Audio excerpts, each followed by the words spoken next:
Alright. Late, I know. I know we're late. Was a slow morning, people. Slow morning. Alright, it's about time we jump back into this video here so I can go over people being disingenuous.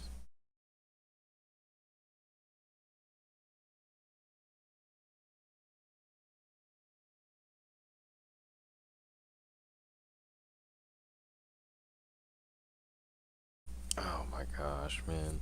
I don't even know if I really even want to do this today because it's already late. You know, it's already late. I got 30 minutes to get through. Do I really want to do this today?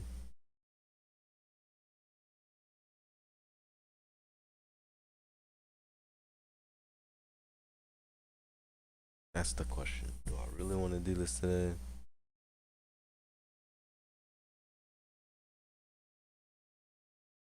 I guess I should have asked that before I started streaming, to be fair.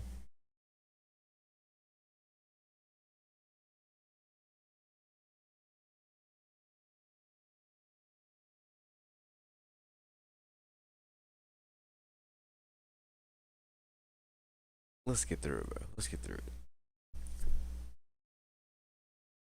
Build a unit, it feels like shit, and you simply up the baseline difficulty of things if you want stuff to. Alright, so I think we already talked about this, that part. I think we were literally at the 20-minute mark, and then after that, we just need to figure out what's going on. What do you want? The boss HP not to double since 4.5. So you want the HP not to go higher. Great. So what makes it more difficult then? It's not about difficulty. I've said this multiple times. It's not about difficulty. It's about how annoying the HP inflation is. I'm pretty sure I said that if you either raise the attack damage, you made them attack faster, or you change their AI so they attack different ways, or even just give them a different move, then that would increase the difficulty of the enemy at least. And that's just 4 different ways they could do that. Like, they don't have to do this HP thing. The boss's HP doubling in 7 patches. Yeah. No.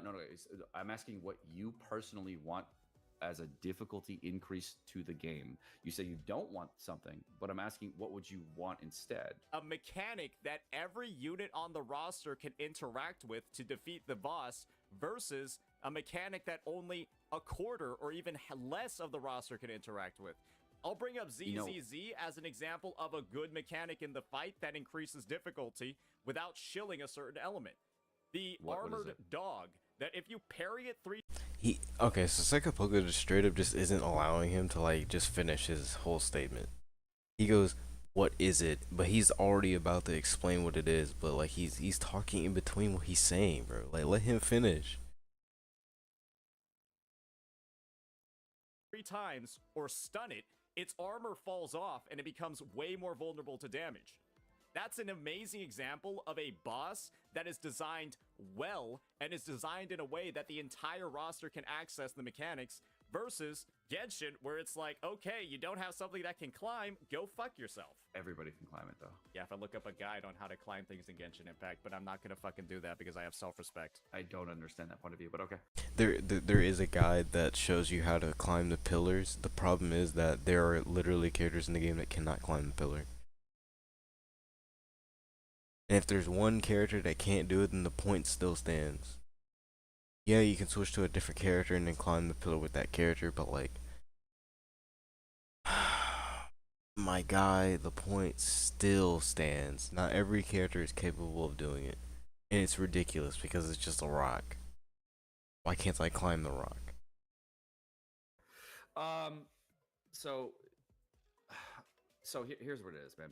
So if you don't want to learn how to do anything, you don't want to learn how to play the game, but I now don't want to learn bullshit mechanics that the devs are putting in to sell the newer characters. I think that's fine. I think that's a perfectly fine take. The enemy specifically has a mechanic that promotes the newest character that's being added into the game. And you don't want to deal with mechanics like that because you want to use the characters you already have. I honestly just genuinely understand that. That's a perfectly fine take to have. Okay, so you don't I don't want want to to learn feel forced to new interact mechanics. with bullshit that I know is Wait, what did Seka say? characters. Okay, so you don't I don't want want to to learn feel forced to new interact mechanics. with bullshit. So you don't want to learn new mechanics. Oh my gosh. So that's not what he said. Let's go back. How to play the game, but I now don't want to learn bullshit mechanics that the devs are putting in to sell the newer characters. I don't want to learn mechanic. No, I'm gonna rephrase what he said a little bit so that it doesn't sound so that it doesn't sound like they're heavily irritated with the matter, because that is the situation. Like he's heavily well, maybe not heavily irritated, but he definitely is irritated about the situation.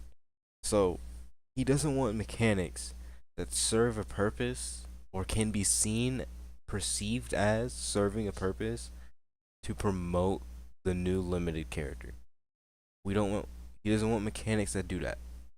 Okay? He doesn't want mechanics that serve or perceived perceive to serve the purpose of promoting the newest unit or the currently on banner unit. That's what he's saying. And then Seka comes around and he says, I don't want to feel forced to interact. so you don't want to learn new mechanics, but that's not the case. He literally just gave an example of a boss fight that had a different mechanic that everyone is accessible, that everyone can access. That is accessible to all characters. Man. With bullshit that I know is bullshit. I'm not gonna cope and say it's not bullshit because the devs are intentionally designing things that I'm not gonna lie, bro. I'm definitely losing brain cells like listening to this argument. Saint is perfectly fine. The only thing that Saint is doing incorrectly here is that he's not leveling and explaining the information in a way that is accessible accessible to the majority of players. Like he's saying shield mechanics and he's saying BS mechanics. Like, you just tell us exactly what it is. You know, don't use those terms. Those terms are kind of derailing your argument, or not even derailing really. I would just say that it's kind of discrediting your argument if you're gonna say shield, because not everyone's gonna understand what that even means. feel like you shit. want them to put in a parry mechanic into the game for Genshin? I think that would solve a lot of stuff if they put a parry mechanic into the game. I mean, technically, the parry mechanic is already in the game. They only enable it during events, though. So, but technically, it is already in the game. And actually, I think it is in the game right now. It's like a Natlan challenge where you have to parry something. It's either that or a counterattack. And then there's also one with perfect dodge. So like these mechanics are in the game, they just don't let you use them in regular combat. Yeah, fuck it. Why not? Okay, that would be cool. Yeah, it would be They cool. have that. It's beta, but you know it sucks. That's not beta. Beta isn't a parry. That is a counterattack. So for people to say, because people don't seem to understand what a parry is. A parry is when you stop an attack and neither combatant gains an advantage, or at least an immediate combat advantage. Neither combatant gets an immediate advantage in that scenario. That's what a parry actually is. A counterattack is when you either block or you deflect the attack and then retaliate with your own attack. That is a counter attack, and that's what Beto has. That's what Candace has. That's what Yunjin has. Those are counter attacks. They are not parries. That's just not. It's just not what it is. Like, let me. You know what? I'm gonna make sure. I'm gonna make sure. Let me look it up. Define parry. Ward off a attack. Oh, apparently that is a counter move. Okay, never mind. He parried the blow by holding his sword vertically. Okay, but that. Okay, but that's the definition that would apply to what I said. So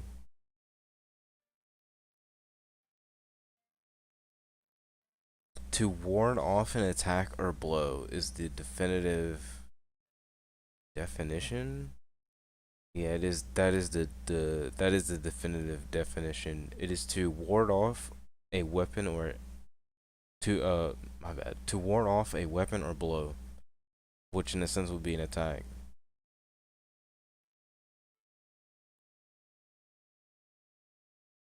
To the act of blocking an attack by pushing a weapon away or putting something between your body and a weapon. That is what a parry is. Okay, that's what a parry is. Now let's define counterattack. So those other two definitions that I just ran into,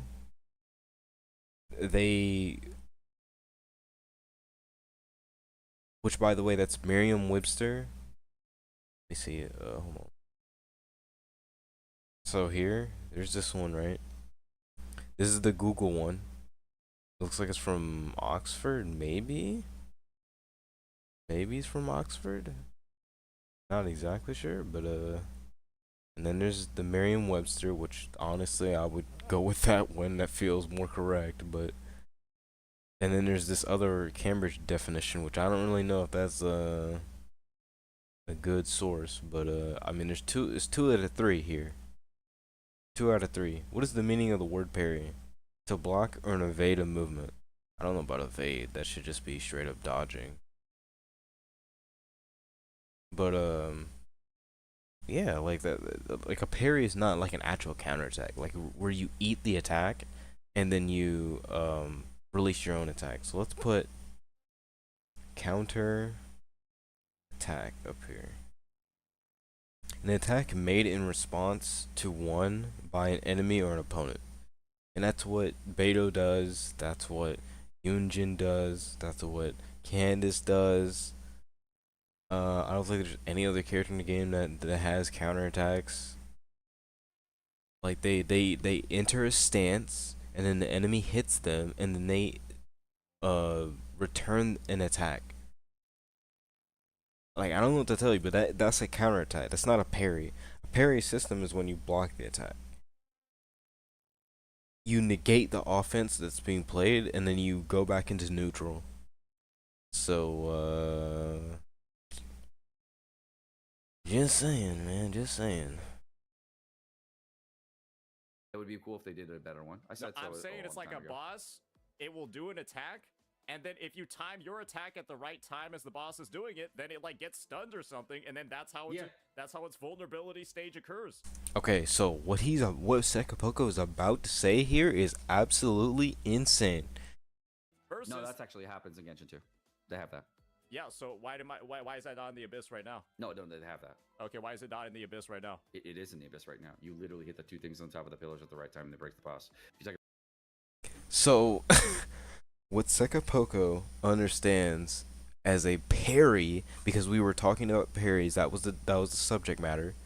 What he understands as a parry is the enemy spawning pillars, and then you have to walk up the pillars, or climb the pillars, or get on top of the pillars, and then hit the two orbs that are on top of the pillars. That's what he thinks a parry is, because the whole subject matter was a parry. And let me give you, so let's go back and let's hear the definition of what was actually wanted before he said, yeah, we have that exactly. Well, he didn't say that specifically, but he alluded to that. How That's how it's attack at the right time as the boss is doing it. Then it like gets stunned or something, and then if you time. The better one. I No, said so. I'm saying a it's long like time a ago. boss. It will do an attack. So the boss will do an attack, and then if you attack with good timing against their attack, then it stuns them. And it's like a Poke's like, yeah, well, if the boss spawns pillars, and then they put 2 orbs on top of the pillars, and then like they're charging up this huge attack. Um, that's not even like ready yet, but they have to charge it. They have to sit there and charge it while 2 other beam weapons are shooting at you, and then you hit those 2 orbs. Then that's a parry. It's like what? No. Oh wait, no, that wasn't a parry. He was talking about the stun mechanic, but that's not the same. Those are not equivalent. The enemy boss, or the enemy opponent rather, but okay, in this case it's a boss. So the boss spawning 2 pillars, or okay, let's break it down even further.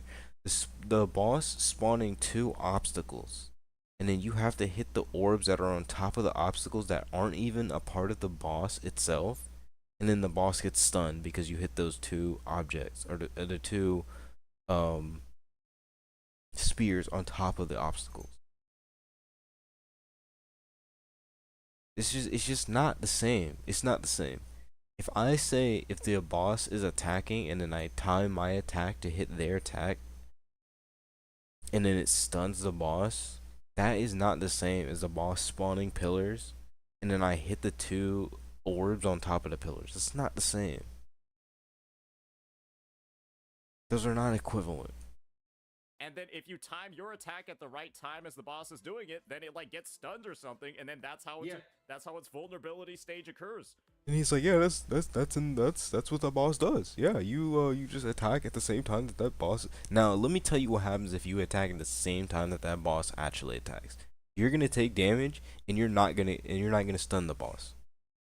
If you sit there and then you wait for those beams to fire at you, and you try to attack the beams, in a sense to try and like deflect or parry them, you're gonna take a mad amount of damage, and then the boss is not gonna be stunned. That's what's going to happen, and then you're gonna look stupid. Versus, No, that's actually happens in Genshin too. They have that. yeah. So why is that not in the abyss right now? No, they have that. Okay, why is it not in the? I don't know a single boss where that mechanic is actually a thing. Where you attack at the same time that the boss is attacking, and then it stuns the boss. I don't know a single boss in Genshin that does that. And as a matter of fact, I don't know a single enemy in the game that does that. Let alone the boss.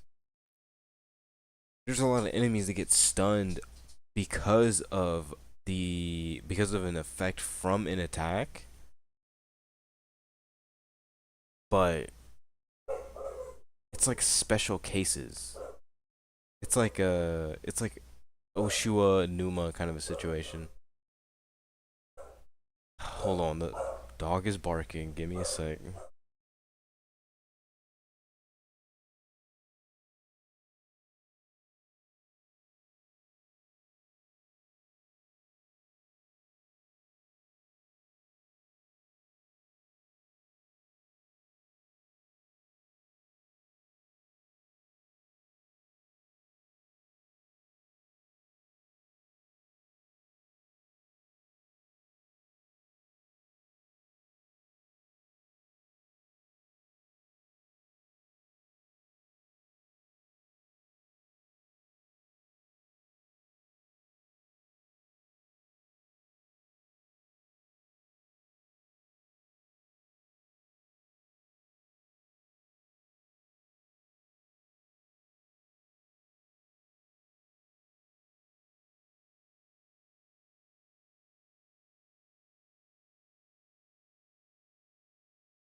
Alright, you know how they be barking the air.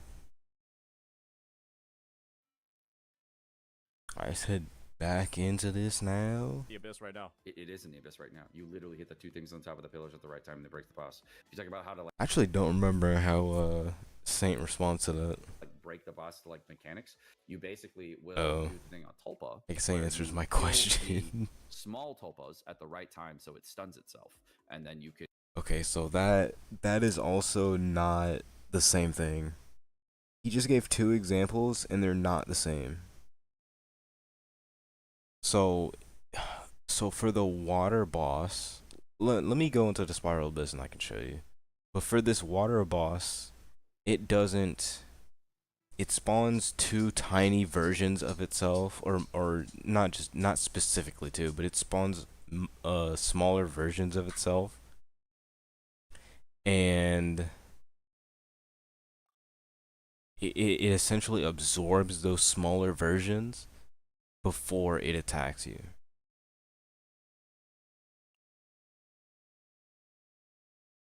Actually, I think what it does is that it absorbs the smaller version and then it like gets a buff and then it attacks you.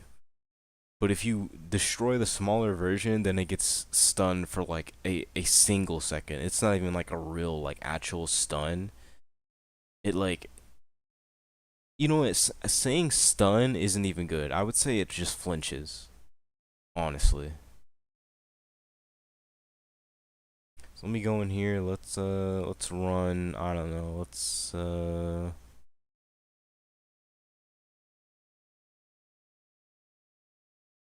to find characters for this. Let's go over to the preview so we can see what I'm talking about. So here. So the boss he's talking about is this thing. It's just that what he's saying is not the same thing as what he asked for. It's just not the same. What Sekapoko is describing right now is just not what Saint is asking for. And he's in Sekapoko's like, oh, we have that right now in the game. But like that's not at all what's in the game at all. That's not what's going on at the moment. I forgot what team I used in here. I think it was like Ororon and shoot, I don't know who the other character was. I think it was Ororon. Oh, it was Traveler. I don't think I need Traveler here though. I think I need the additional shield.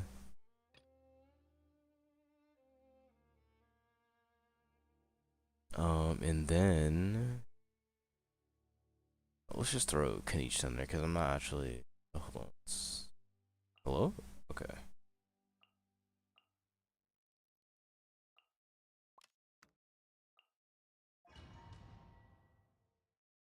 That way we can see, and I'm gonna purposely like not fight it so that you guys can actually see what we're talking about here. So he jumps in here. He's gonna do like a sword attack. Yep, that's one of his attacks. I don't like this attack chain of his because you can only dodge twice in a row, but he can hit. He does like 4 attacks. So this little dude right here, he's gonna eventually try to absorb him, and then if I attack him right there, like so he's absorbing him, and then what happens is that he absorbs him, he gets a buff, he gets bigger, and he just starts doing his attack, right? Okay. And I think he just lost his buff, which is actually kind of weird.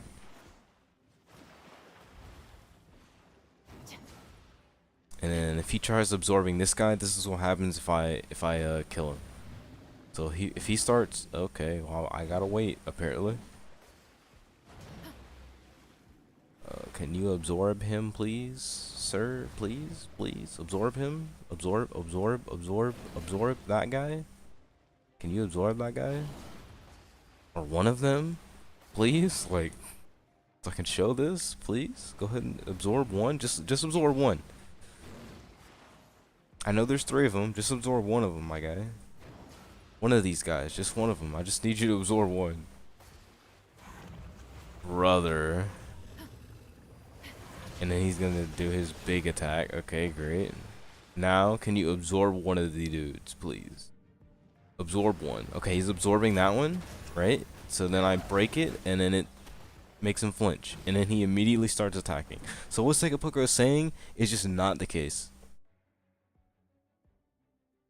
I'm not like the enemy isn't even attacking right now. Like it's just not what's going on. You can kill the boss a lot easier. Okay, yeah, the Tulpas die from everything that isn't Hydro. Yeah, no, the Tulpa basically is. I don't think the Tulpa's that bad. I just think the Tulpa has too much HP. And I also don't think the Tulpa's that bad. They do genuinely just have too much HP. Like it just doesn't make sense for it to have that much HP.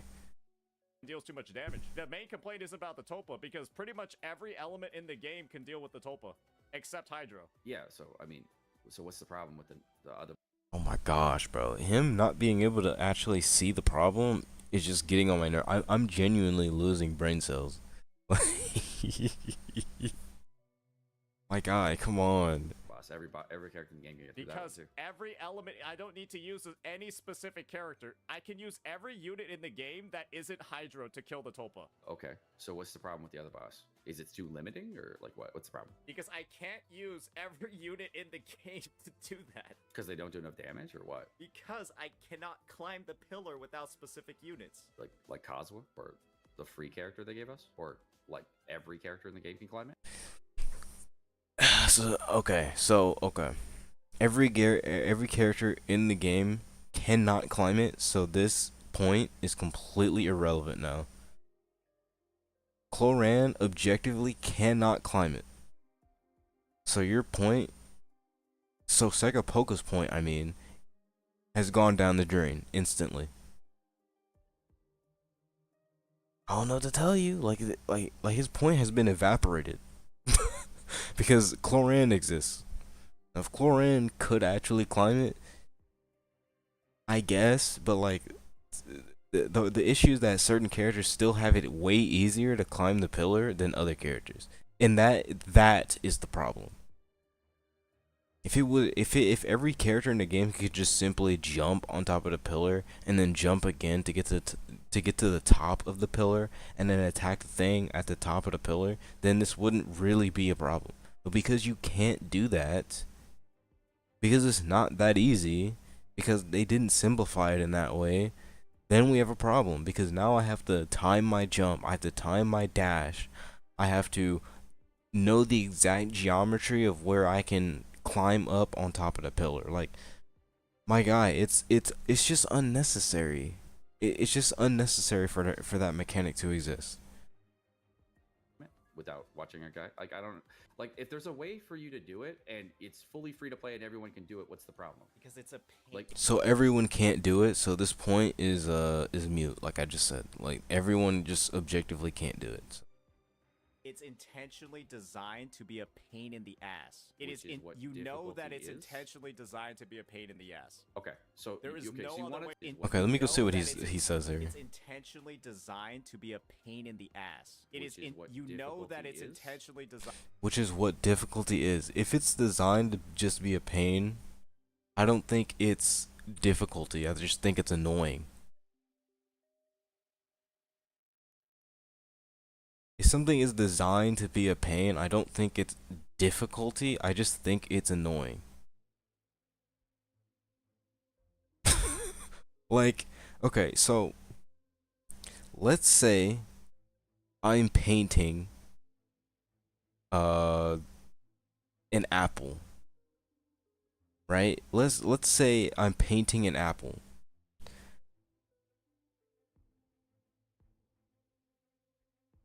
Shading the apple is not difficult because it is designed to be difficult or a pain. Shading the apple is difficult because it's a skill thing. It's a translation of what you see into your dexterity. It's not it's designed to just be a pain. Like how would you even be able to say that in that scenario? You know? You can't shade because light is designed to be a pain. Like, what? Or, okay, let's say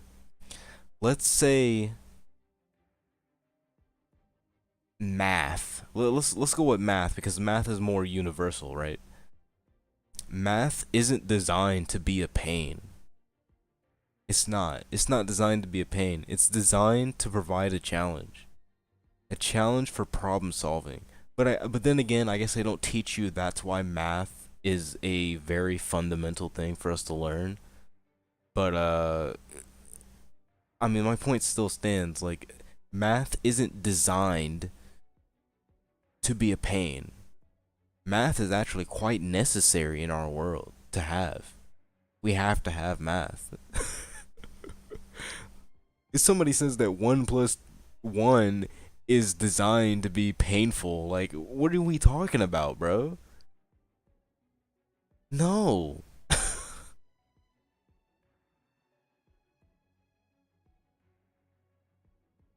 Mario games have some aspects of difficult platforming, but it's not the platforming isn't designed to be a pain. It's designed to provide a challenge, to test your skills that you've learned. The first level of Kirby gives you a full tutorial of everything you need to know in the levels moving forward. It gives you basic movement, it gives you basic jumping, basic copy abilities, basic attacks, and then in the next level, it begins to start testing you on your knowledge and if you actually understand what the previous level showed you. And then in bosses in platformer games, do the exact same thing. Do you have the aptitude to jump this way, at this trajectory, at this time? Difficulty is not something that is designed to be a pain. It is designed to be a challenge for you to overcome. It is a test. It is to test your skills and your knowledge of what you've already learned. Like, come on, man. To say that it's designed to be a pain is disingenuous. If you're if you're a game designer and you're designing something specifically to be a pain, you're not making difficulty. You're making something that is going to be an annoyance. You are creating artificial difficulty, if anything. And what is artificial difficulty? It's most usually just something that ends up being annoying. So that point is just disingenuous. Designed to be a pain in the ass. Okay, so There is okay, no so you other want way it to to view be a those really pillars. easy climb. So you wish it Yes. was an easier climb. Okay. Not even easier. I just don't want it to be obviously meant to shill a unit like Xilonen. Okay. Okay, let's replace the word chill with the word replace. Not replace. Let's replace the word chill with the word promote. Let's do that. Because I'm telling you, using the word chill here is just taking away from the point that's being made. And the issue is that the point that's being made is a good point. But using the word chill is just deteriorating the point. So, when a mechanic is introduced and it's promoting the use of a certain character, this is bad. Okay, I think we can work with that. So It a doesn't normal even pillar. need to be there. So a normal pillar for you to climb. That would fix everything if it was just a normal pillar. It's an obtuse. Honestly, if it was okay, let's say this. Let's go into Genshin really quickly. Oh, I forgot we were still in the game layout. That's so funny. I forgot we were in the game layout still. I'm gonna go to Liyue real quick. Right? Abandoned challenge. I don't really care about that.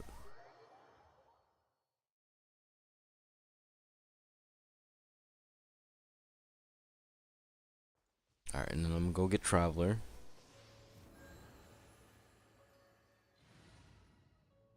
And then we're gonna switch Traveler to Geo really quickly. And yes, I have to do this in order to do the most basic thing, which is just switching my character's element. this should be something that they should remove. They should remove this. I mean, this is cool in and of itself. Like when you do it the first time, it's cool, but in order to do that at any point in time, I just think it's dumb. Let's say that this right here is the pillar. If I could just do that and then hit the thing on top of the pillar, we'd be okay. If I could just jump or climb just like that, right? And just hit the thing that's on top of the pillar. Bang. If I could just do that. Bang. Bang. And then just climb up. Bang. And then I could do that with any like height character, right? Because she's a little taller. She can jump up there. Put another pillar down. Right? She could just jump up there. And let's switch to a shorter character. Nahida should be fine, and then a really tall male character. There we go. Let's get down to business. Right, so even Nahida can just jump up here. Bam, she can hit it, and then she can climb it. Bam, right? Al-Haytham, bam. Then he climbs. Bam. If you could just do that, there'd be no problem. But instead, we gotta. Okay, hold on. Let's go to that one real quick. Let's go to that one. I'm gonna switch this team back to what it was. It would be my honor. Hello, go back. There we go. Kazuha. All right. And then I think it was Toma that was right here. Let's get out there and make some friends. Oh wait, I want to switch teams too. Let's switch to well,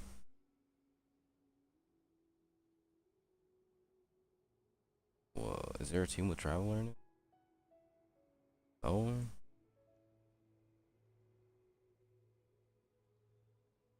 Oh, I guess I don't have a team with Traveler. Okay, like we're gonna use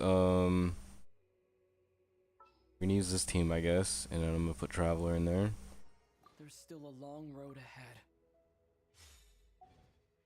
And then we'll go to that Natlan boss that has the stupid pillars. The racist pillars. I mean, honestly, though, the pillars are... Okay, the pillars aren't even that racist, right? But, like, they just completely obfuscate you from climbing it normally, like anything else in the game. Whenever a mechanic is introduced like that, you just climb it regularly. But now, all of a sudden, they don't want to do that. So I gotta wait for the boss to do the one thing. Oh, I guess I should do this to make it faster. Because if I do this... Yeah. And then it'll... Get ready to do the dumb pillar.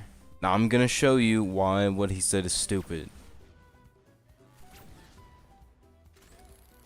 Alright, here's the pillars, right? I'm walking into it. Normally, if you walk into it, you could just climb it. I can't jump and climb. I'd have to, like, I don't even know where the thing is for me to climb up. I think it's like right here or something. Don't worry. I got this. Yeah, and I almost died. Great. Love that. Genuinely love that. Light it up. All right. Let the mountain flames boil. Let's light it up. I need some more energy real quick. Thank you. And then, okay. I'm pretty sure there is a spot where I can jump onto the pillar and then pull myself up. I just don't know where it is. Like, I have to look up a guide to find out where it's at. And that's just dumb. Like, it's not there, apparently. I thought it would be right there. But I can make a pillar like this. I can jump up here. Oh, well, and then my Traveler's just dead. Okay, great. Meant for this world. Fantastic. Traveler's just dead. Ooh, I almost got Bennett killed. Adventure time. Get him healed up. Then I can get you healed up.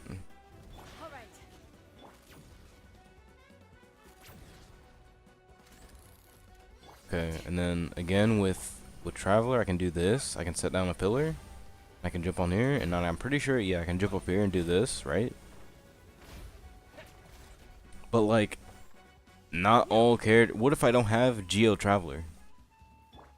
Right? What if I don't have like a lot of characters that can actually get me up on top of that pillar? That's the point that's being made. But we don't want to acknowledge that for some reason.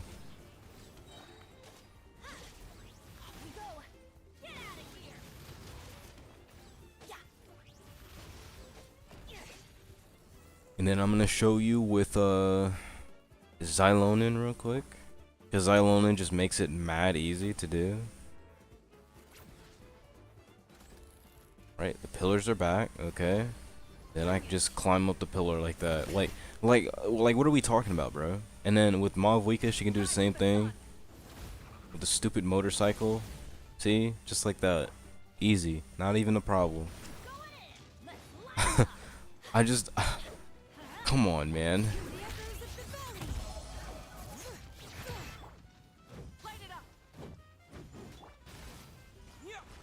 Alright, now I just want to make sure all my characters are fully healed.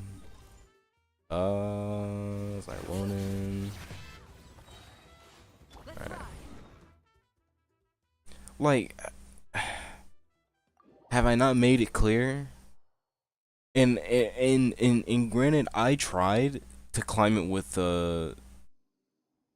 Bennett regularly. I just don't know how to do it, and I have to like look up a guide. I looked at one of the ledges that I thought would lead me to be able to climb it, but apparently I can't climb it with that. Apparently it just doesn't work. There was a ledge that I saw and I was like, okay, maybe I can climb here, and I tried it. You saw me try to climb up the pillar, and I just couldn't climb up the pillar. So, am I being disingenuous? I personally would not say so, because there's evidence of me trying to do it the non-Natlin way, or skill way, that like a regular character that doesn't have like some kind of vertical movement ability. Right, I tried it that way, and I just don't know how to get up there. So, let me bring this back.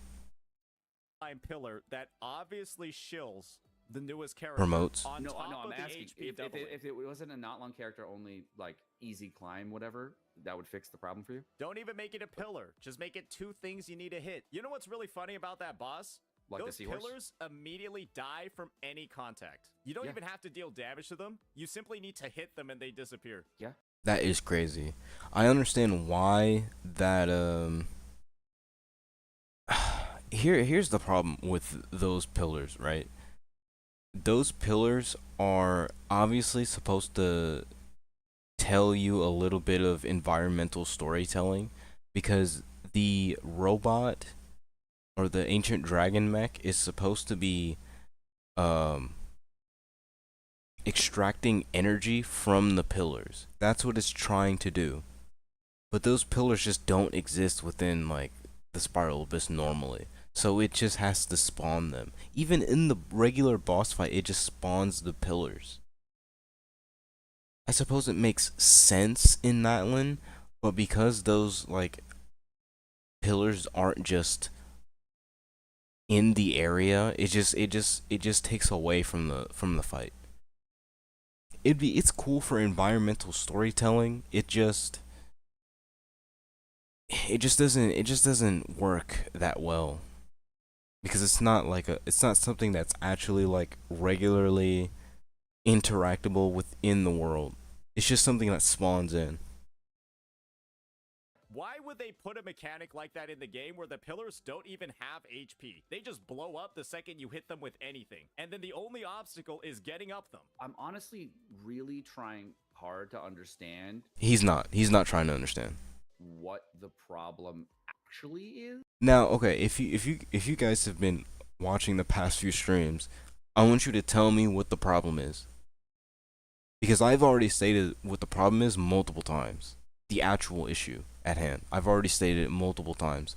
And if I can understand what the issue is multiple times just based on the little information that was gathered over time, my guy, I don't know how you've been playing this game for years and not be able to understand what the actual problem is. I don't understand how you can get it or you can't get it. I don't understand that. It seems like you have like They're a lot of making different endgame. issues. They're making bosses. They're But making. what did he say? Actually, is it seems like you have like They're a lot of making different endgame. issues. They're making bosses. They're making. He said it seems like there's like a lot of different issues, which I would say is true. There's a lot of little there's a lot of little different issues, right? But the issue at hand is HP inflation and the obfuscating of character usage based on an arbitrary mechanic. That's what it is. Those are the issues. The entire game either feel like a chore or feel like a headache or feel like dog shit unless you pull the newest units. Oh, I see. You're not having fun while playing the game. Yet Oh my gosh.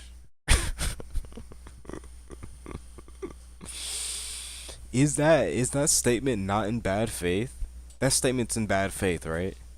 Oh, I see. You're just not having fun with the game. Then maybe you should stop playing the game. Right? Oh, well, if you don't like it, then don't play it. Because that's what people will say. Instead of trying to actually solve the problem, people will just go, oh, well, just don't interact with it. Like, come on, bro. Like, what are you, 12? Come on, man. that boss is not. Do you think that boss is fun? Hard bosses inherently aren't fun unless you get them on farm. Like Hard bosses inherently aren't fun. What? Okay, so if you're going to say inherently, right? If you're gonna say inherently, you you are immediately implying that this is on some kind of objective level. But unfortunately for you, if it is on on some form of objective level, one instance of something that disagrees with this statement completely shatters your argument.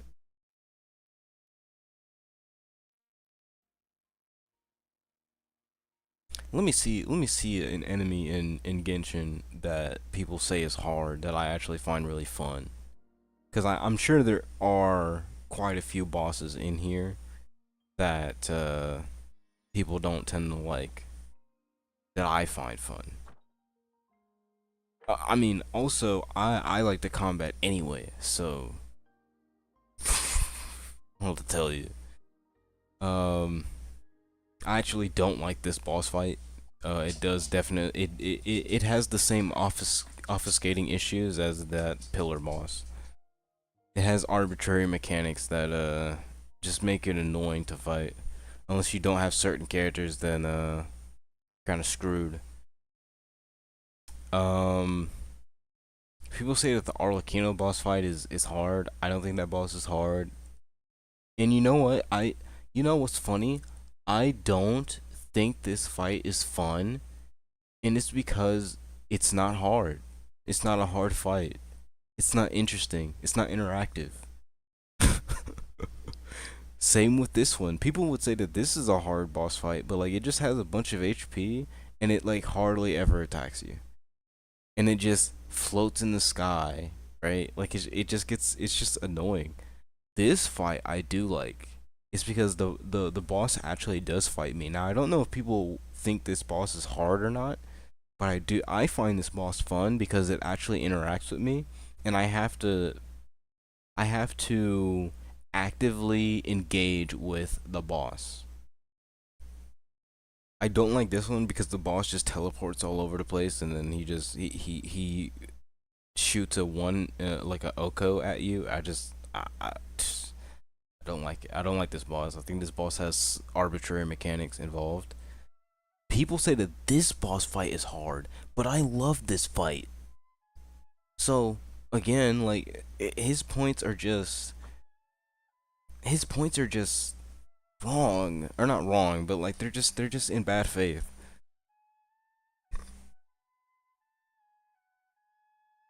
I like okay, some of these fights definitely aren't hard. Like this fight, people find this fight maybe annoying. I don't know if people find this fight hard or not. But I like this fight. I only find it annoying when he just starts running around in circles and he doesn't attack you. I just don't like that. I don't like it when the boss does not interact with me. Like the Wolf Lord, I hate this boss fight because he just flies in the sky out of range for the entire fight. Like he doesn't engage with me at all. It's just annoying. Same with the Ruined Serpent, like he just goes underground the entire fight. Like it's just annoying. I don't find these boss fights hard.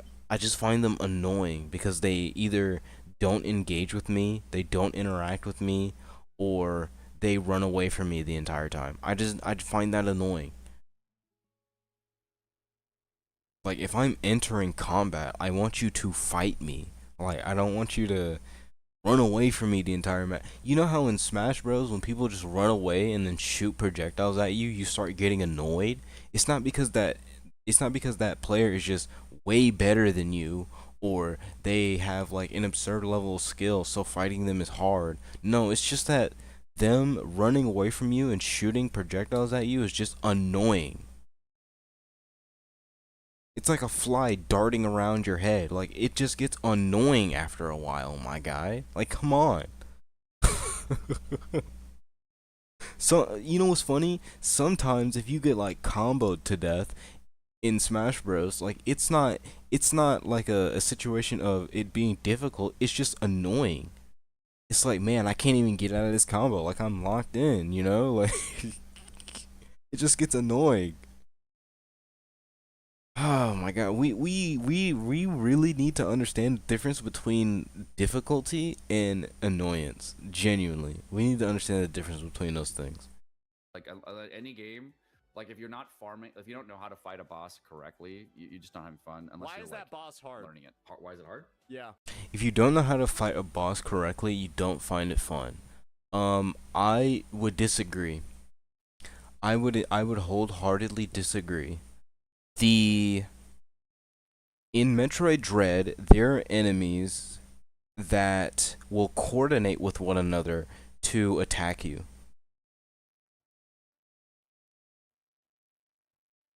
Right? And then in the final, okay, maybe I shouldn't talk about the final boss, but it applies to the final boss as well. When you initially fight those enemies, you don't know how to fight them, but it can still be fun because you are engaging with the enemy. And the entire game is about engagement in combat. Like this is just a bad faith argument. And I know I'm bringing other games of different genres into the mix when I'm talking about this, but like it still applies. Let's say it's an action adventure RPG, right? Like Breath of the Wild.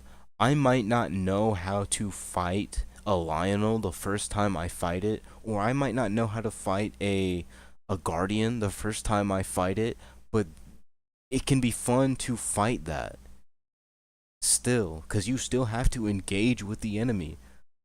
I mean, what's interesting is that fighting those enemies can be scary the first time. But in Genshin Impact, it can just be annoying. It can just be straight up annoying. I think it's also that the enemies in Breath of the Wild, they have good telegraphing, but their attacks will come out very quickly if you're just not paying attention. Lionels will body you if you're not paying attention. Guardians will blast you out into the open if you're not paying attention.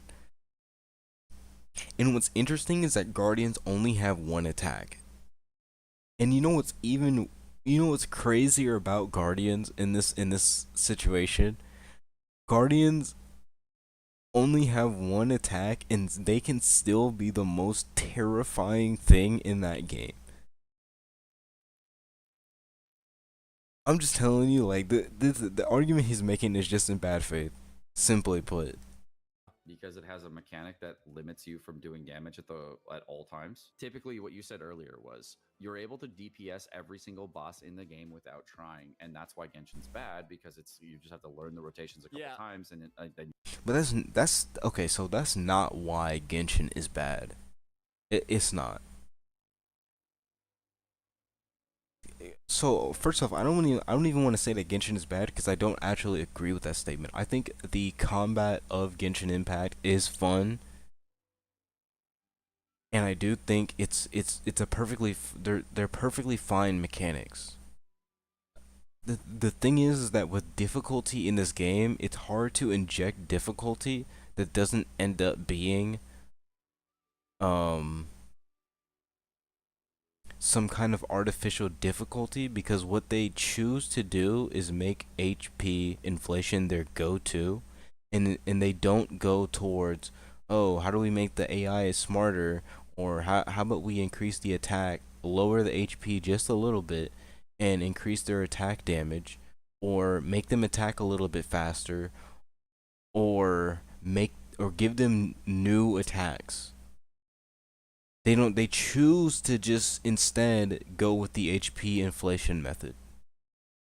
They choose to do that.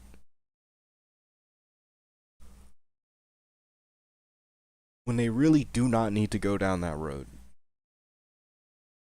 you just walk through everything. And then as a So the counterpoint, second they put anything in, Also, the skill ceiling for this game is low because they only give you two different attacks to use.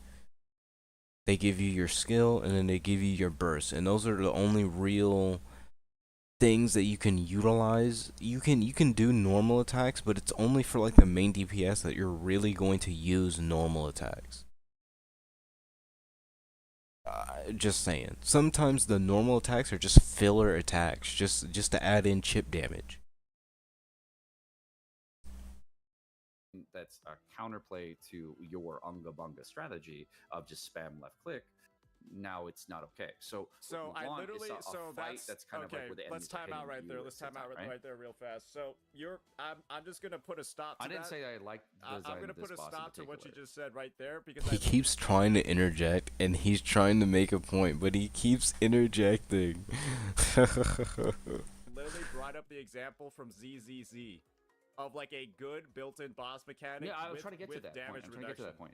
Yeah, I was trying to get to that point, but before I get to that point, let me just tell you why you're wrong. Okay, let me not be so aggressive. But let me try obfuscating your points in making it irrelevant by saying things that you had absolutely no intention of saying. Let me obscure your point to something that is not what you said. But I was getting to the other point that you were making. Yeah, I was getting to that. I just had to obfuscate your other points first. Come on, man. I'm trying to get there. Yeah. So let's not go ahead and say that it's a problem simply from having a mechanic. The problem is having the mechanic that's inaccessible to a wide majority of the roster. That is It's the problem. not inaccessible. That's a fake argument, man. Like it's obviously not.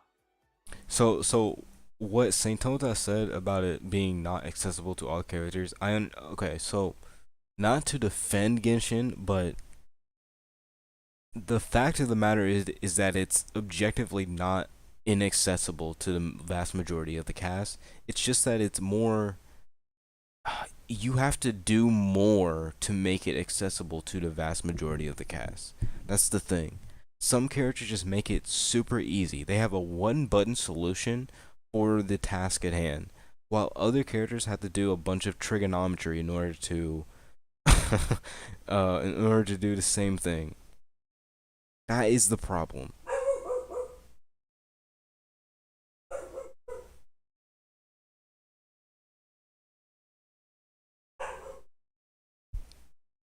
Dog barking again.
All right, we back. Dog barking. Inaccessible. If I need you to, can do if it on I every need character to in the watch game, a it's not guide inaccessible. on how to climb a pillar, it is not accessible. If I If you need to watch a guide to do something very basic in a game like climbing a pillar, I think that mechanic is just bad. And probably should be reworked. need to Can't watch do a something, guide, the first thing you do is watch a guide. if I need to Just watch a everybody. guide on how to climb something in Genshin Impact, that is inaccessible. Climbing is a To who? baseline mechanic that you're introduced to in Genshin Impact within like the first 5 minutes of the game, and I am not Cool. able to climb the pillar without a guide on how to fucking find the right angle. And there's a different angle and a different ledge for every character model type, and there are some model types like Chlorinde that can't even climb it in the first place. Yeah. As we saw earlier when I tried to climb the pillar with Bennett, I'd have no idea what to do. I would have to watch the guide in order to understand where I need to climb the pillar. And you saw me jump on the ledge that I thought was the ledge that I could pull myself up onto, and I just couldn't do it.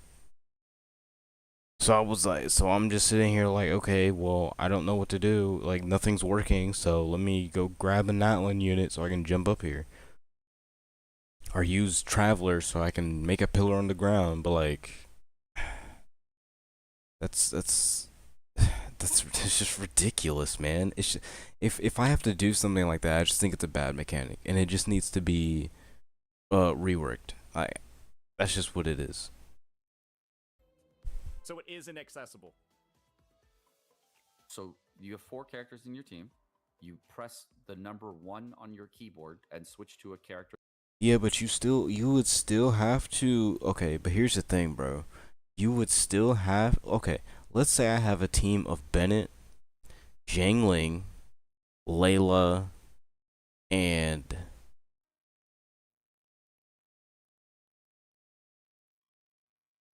Yao Yao, right? Let's say that's my team. Even if I switch to different characters, if I don't know where to even attempt to do that climbing thing on whatever pillar, like, I'm still not going to be able to do it unless I watch a guide.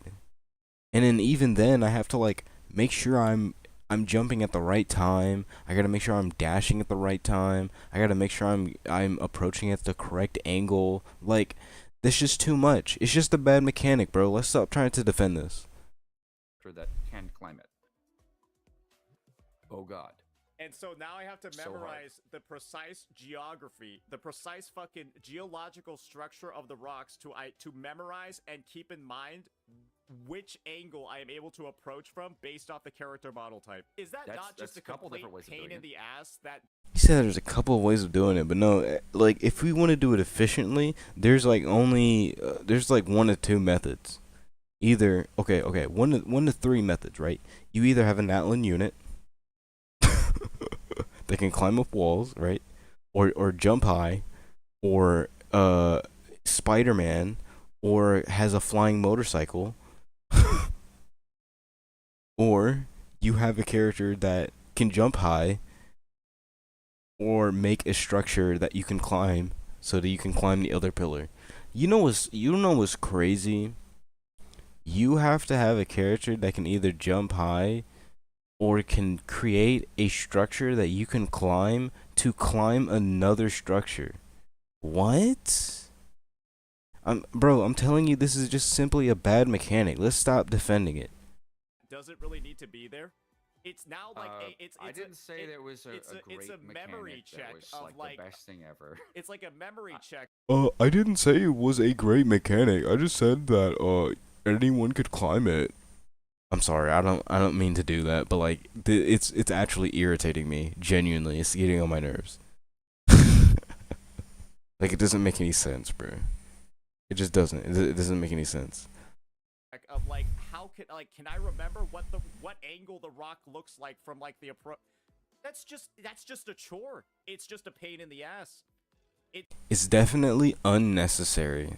Genuinely, it's genuinely an unnecessary thing that they added. And the idea is Okay, that so you don't like the pillars. The pillars aren't cool. I got it. They're not pretty enough, and they don't have like flashy They're not pretty enough. So now we're completely demeaning the point that's being made. Okay, now we're making fun of the point. Okay. mechanics. No, and they're just standing it's there. I it's get the it. matter of the devs are intentionally putting stuff in the game that makes you fucking just be annoyed as fuck and have to do shit that's super fucking annoying, and then you buy the newest character. So the devs are implementing things that are completely unnecessary that can end up promoting the new shiny character that's on banner, because they can essentially get around the obstacle that's being placed in front of you for no real reason. That's actually unnecessary. Jalonen, and you just press E. I had to say that because he's saying things in a way where not all people are going to be able to get it. I'm trying to put the information where the goats can get it. You know what I mean?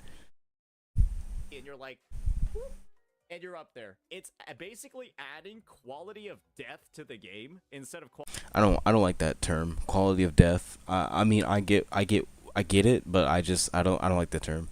quality of life. Adding quality of death to the game, and then pulling the newest character removes it. It's not about quality of life where your gameplay becomes better after pulling the character. The game is unplayable, and then you pull the character, and then it becomes playable. Because you don't want to learn the boss gimmick. It's not about, okay, so here's the funny thing. You can make this argument if the game tells you where to climb. You could make that argument, but the game doesn't tell you. You know what's funny? With all the other mechanics in the game, you know what? No. I'm gonna check. We're gonna go look right now. Oh, I closed the game. Oh, oops. That's not what I meant to do. That's not what I meant to do. Give me 1 second while it loads again. but I'm gonna go check. I'm gonna go into the tutorials because bro, this game gives you a tutorial for everything when they could just show you what to do. They could just straight up show you what to do, but instead they make you read like well, it's not really a paragraph, but it's like a sentence or two. Sentence or three at that.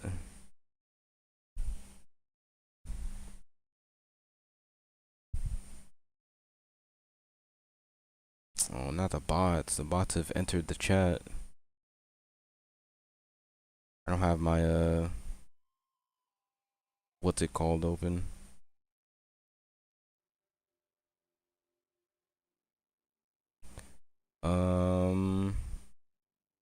Let's go back to the minimal layout.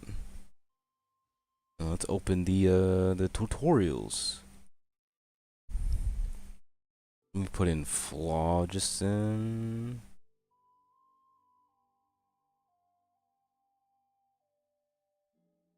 Phlogiston.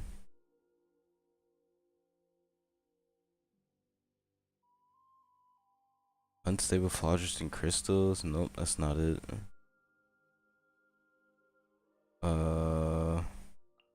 Maybe elements, system, adventure. Bro, okay, well, let's go to all. Look how many tutorials there are, bro. Look how many. Oh my gosh, like that's quite a lot. Secret source. Okay, here we go. And then it's a paragraph. And then it's only 1 page. You don't get anything else. You only get 1 page of tutorial, and it doesn't actually even show you what to do. A machine with terrifying destructive abilities. So it's not even telling me. Hold on. Let me load up the Twitch stream manager so I can ban that bot that's in the chat.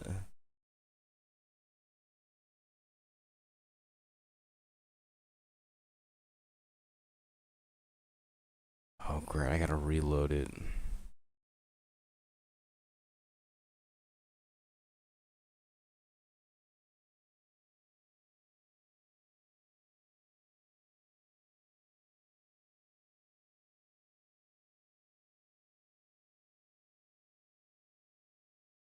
Alright, they've been bodied. Anyways, when characters enter and maintain a Night Soul's blessing state, the Secret Source automation configuration device. Why is the name so long? The heck? Will start progressing through its adaptive countermeasures. Once those are complete, the device will start preparing its Bolt Spear Cannon. Oh no, not the Bolt Spear Cannon. During this time, it will start up its accretion. Is that accretion? Accretion mechanism to dig up solid phlogiston and collect phlogiston. Why did they have to say that like basically twice? Why didn't they just say okay, why didn't they okay, not to be a grammar Nazi, okay, but like instead of saying all this, why didn't they say during this time the opponent will start. It doesn't even need to say this, like they don't really need to do that. They could just say extract and then you wouldn't have to double up the sentence. You would just say that it starts to extract solid phlogiston and then you wouldn't have to include all these words. Because not only if you extract something are you like digging something up in this context, you're also, it's assumed that you would be collecting it afterwards anyway, so you could just use the word extract. I don't think I understand why you would have to split that up into a rudimentary sentence, but anyway. The accretion mechanism will generate an energy field. If you wish to destroy the mechanism and interrupt the charging of the Bolt Spear Cannon, you must first climb the solid phlogiston and enter the energy field. Okay, well, why don't you... So it doesn't tell you what to do, actually. I mean, it tells you to climb the solid phlogiston, but like, characters can't climb the phlogiston. Like, objectively, like, even in like regular Natlan, like, you cannot climb this material. It's not something that's climbable. And then it tells you to climb the solid phlogiston, even though this is an unclimbable object. I don't know, man. This is just disingenuous. You know how you enter the Sheikah shrines in Breath of the Wild and you can't climb those walls? That's what these are. And then the game tells you, "Oh, we'll just climb the wall." Like, what? But I can't do that. Oh man. Hey, let's go back to this argument that's making me lose brain cells. And learn how to. It's not fight about against learning the boss. It's about the boss gimmick being You literally just said I don't want to learn how to do it. What do you unacceptably mean? a pain in the ass. Right, so it's a pain in the ass because you Okay, don't so want to learn how to do Second it. So you know what a Oh, carry let me is, see right? what he's saying. So it's a pain in the ass because you Okay, don't so want to Second learn how to do it. So It's a pain in the ass because you don't want to learn how to do it. No. He looked up a guide, bro. He looked up a guide. Also, the game tells you that you just have to climb it. But when you approach the solid phlogiston to try and climb it, it doesn't let you actually start climbing it. It doesn't initiate the climbing animation.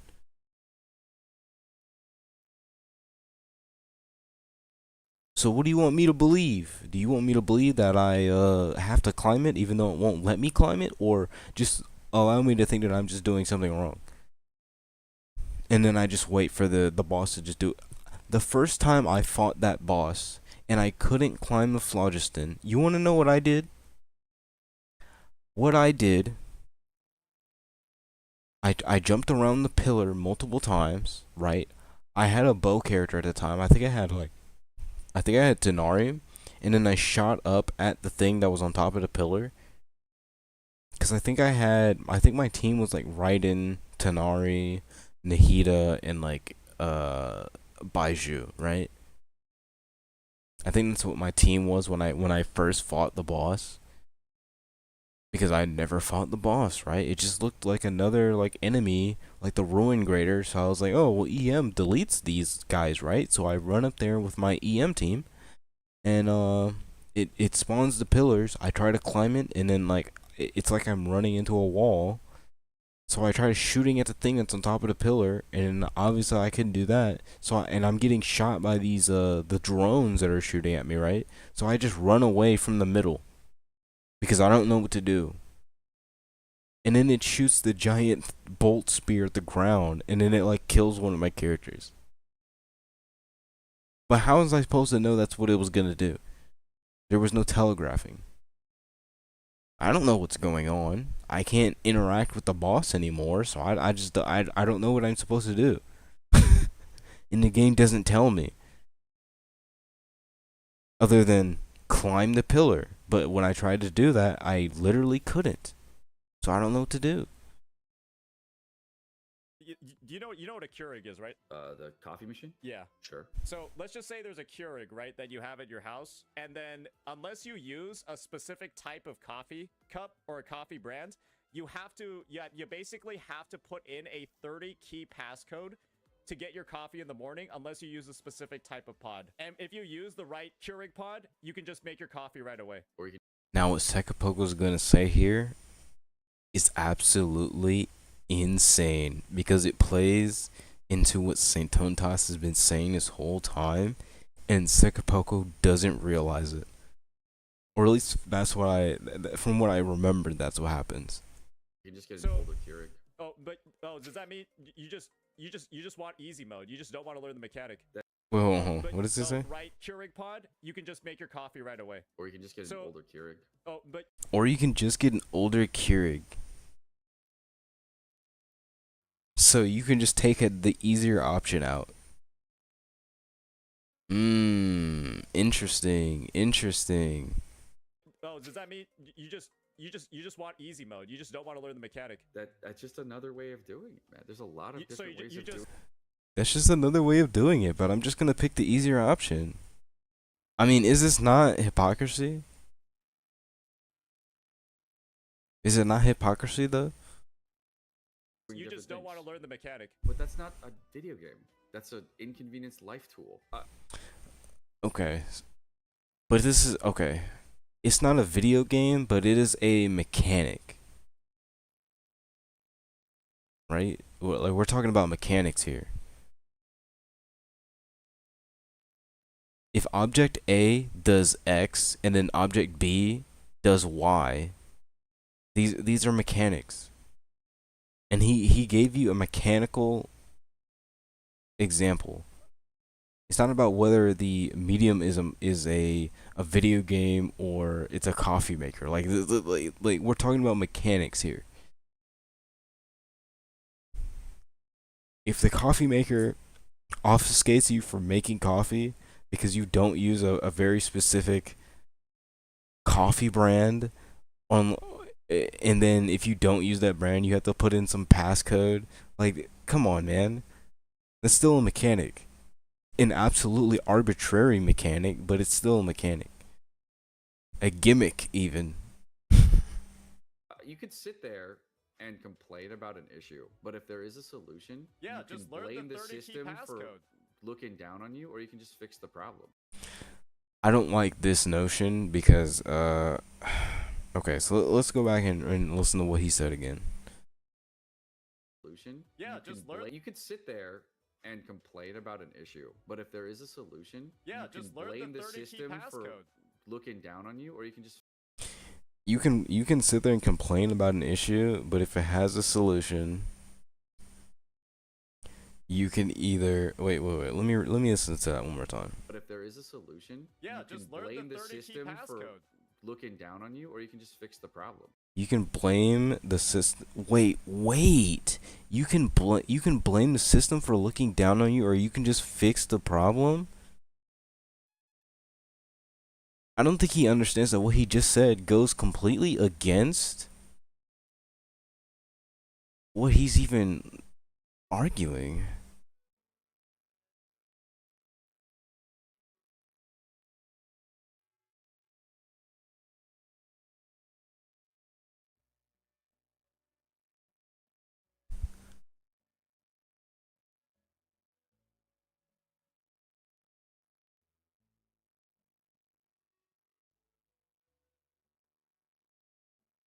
you can blame the system for looking down on you, or you can fix the problem. I guess they could be. I guess technically that can go either way, right? So you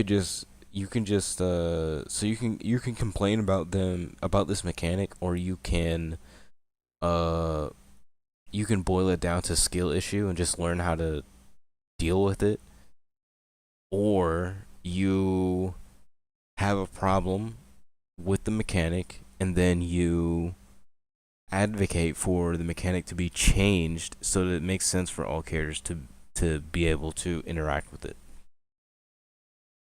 It can go either way. Yeah, learn the 30 Like, key I passcode. personally stopped focusing on all the things that are like super problematic in all things in life and just try to fix the problem. Yeah, okay? learn the 30 key passcode. Okay, so let me ask you. So if you ignore the little issues and you just try to fix the problem, right? What's going on with the economy right now? Can we fix that problem? What's going on with the job market right now? Can we fix that problem? Can we fix the Gen Z problem? Can we fix the loneliness epidemic problem? Like, can we just fix those issues? All these societal issues that are going on right now? Can we fix the tariff situation that's going on right now? Like, that comment is not the greatest comment to make in the current day and age of our society. It's just not a good comment to make. I would say that is definitely a comment that's made in bad faith, or maybe not in bad faith, maybe not intentionally in bad faith, but like it definitely lacks a bit of awareness and perspective. Maybe not even awareness, but just straight up perspective. It just lacks a little bit of perspective and a little bit of nuance. Because if that's how you approach things, hey man, I'm gonna need you to get on this economy issue right now. I'm gonna need you to get on that since you just solved the problems. And I know I know that's a little bit of a reach, but like that just serves for the point. Code. No, I didn't learn the 30 key passcode. I got an older Keurig, so I didn't have to deal with that, which is a way easier solution. Yeah, and I just uninstalled. And you would see why people would simply just get the newer unit rather than he doesn't understand that the point that he made just now goes against the point he's been making. He doesn't understand that. This is crazy.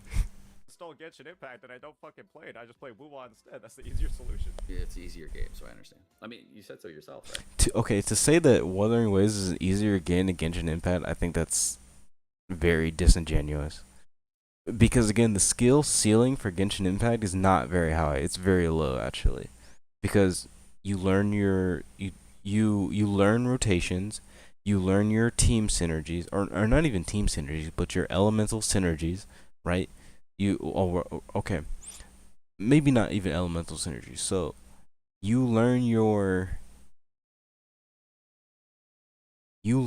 elemental reactions, and then you learn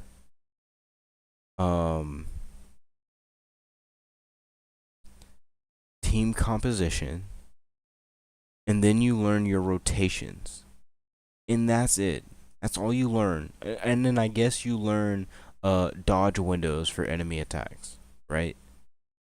That's all you learn though. That's the skill ceiling. But in Wuthering Waves, you have to parry, you have to perfect dodge, you got to use forte skill, you got to use your skill, you got to use your ultimate attack, you got to use your echo attack. Sometimes you can get away with doing really creative dodges with your grapple. Like there's a lot of other factors involved. It's not as simple as Genshin Impact. People say that Genshin Impact is an easy game because there's not that many things going on in Genshin from what the playable character can do. But in Wuthering Waves, every character has like 5 different things that they can do, like immediately, without like investment. I just think this argument is just disingenuous.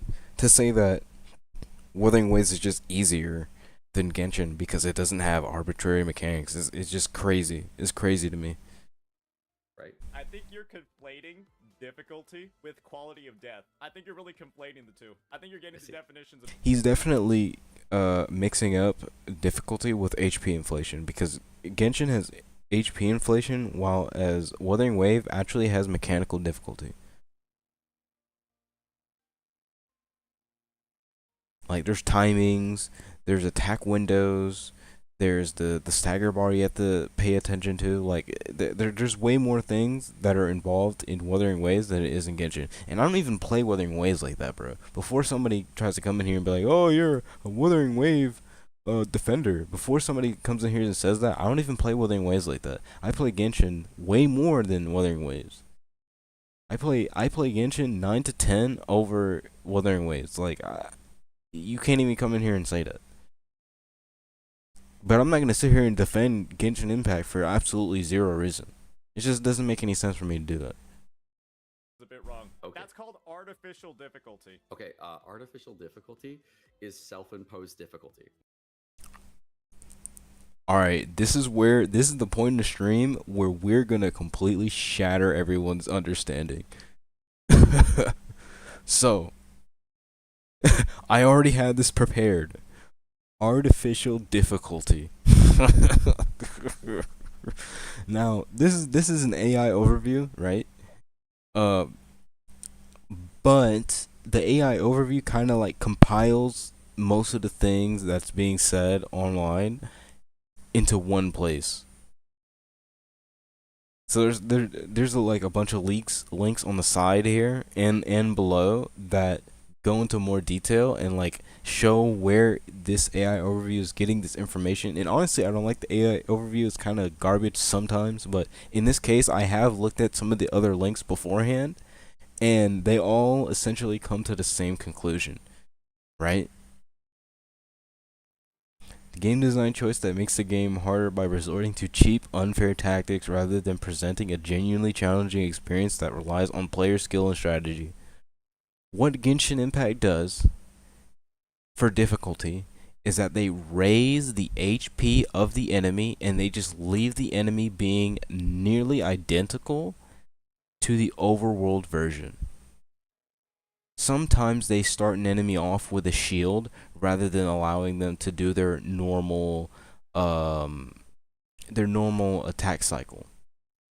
They just start them out with their shield instead. I'm gonna be honest, bro. That falls under artificial difficulty. They don't do anything all that different.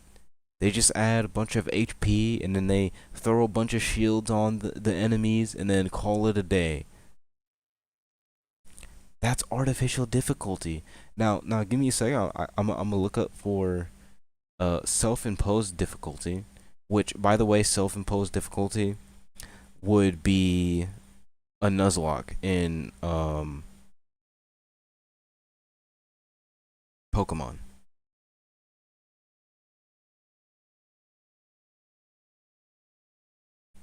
Self-imposed difficulty, and we have the AI overview here. Self-imposed difficulty, I guess I should say in video games, but challenges or obstacles that someone creates or accepts for themselves, often based on personal belief, experiences, or expectations. These limitations are not externally imposed, but rather stem from within. And in this case, this would be like the player saying to themselves that, "Oh, I'm not allowed to collect a weapon unless I've broken this other weapon that I've held on to." So if you go into Breath of the Wild and you tell yourself, "I'm not allowed to have more than one weapon, one shield, and one bow at a time until I break those weapons," that's self-imposed difficulty. Artificial difficulty is when you blow up the HP up to an absurd degree and then call it a day. Matter of fact, I'll do you. You know what? I'll do you one more. I'll do you one better. Hold on, give me a sec. I'll do you one better.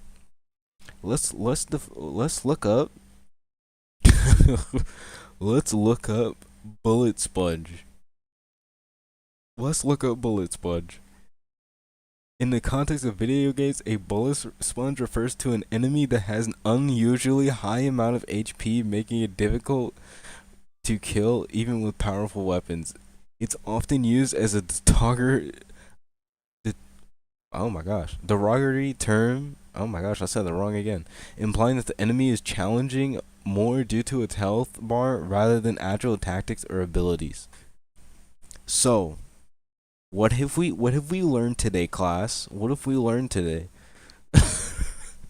Artificial difficulty is not self-imposed difficulty, and what they do in Genshin Impact is not self-imposed difficulty. You know what actual self-imposed difficulty is in Genshin Impact? You use one character all throughout fighting the Spiral Abyss. Only one. For each half, you only use one character. That is actual self-imposed difficulty.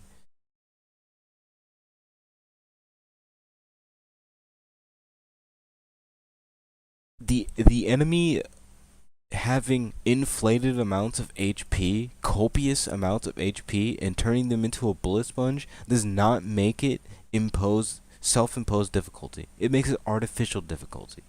Like, come on, bro. And you know what? I'll do you even one better. What is... Well, hold on, let me go to Google so you know I'm typing this in. Let's do that, right? What is... Oh wait, no. Wait. Are bullet sponges artificial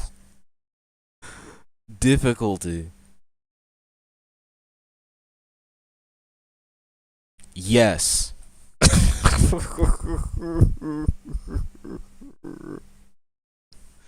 So guess what? Sekka Poco has been proven wrong. Somebody clip that, bro. Somebody clip that. He's been proven wrong, man. Proven wrong. Bullet sponges are, in fact, indeed artificial difficulty. It is not self-imposed if the enemy has a copious amount of HP. Come on, man. Come on, man. No, it's developer-imposed difficulty. No, that would actually be actual difficulty. Artificial difficulty is when you self-impose difficulty. There are two different. So again, we just proved that what he's saying is wrong, right? We just proved that, right? You know what, bro? I'll do you another one. I'll do you another one even better. I'll do you another one. Check this out. Right? Is artificial difficulty and self-imposed difficulty the same thing? No. They're not the same. So what is it? What did he say? Difficulty is self-imposed difficulty. Artificial difficulty. Okay, artificial difficulty is self-imposed difficulty.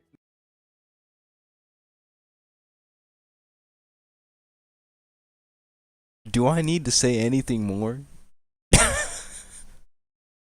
Artificial difficulty is self-imposed difficulty. But according to this information, they're not the same.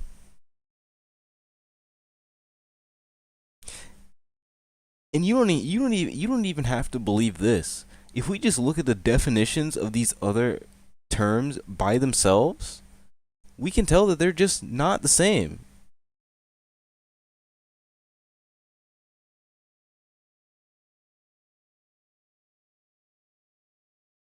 So he's just wrong. So he's just objectively wrong.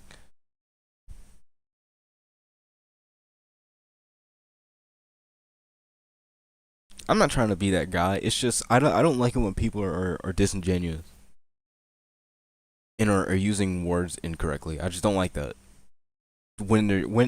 At least I don't like it when people use words incorrectly when they're trying to make a point. I try to use the words that best depict what I'm trying to illustrate or communicate.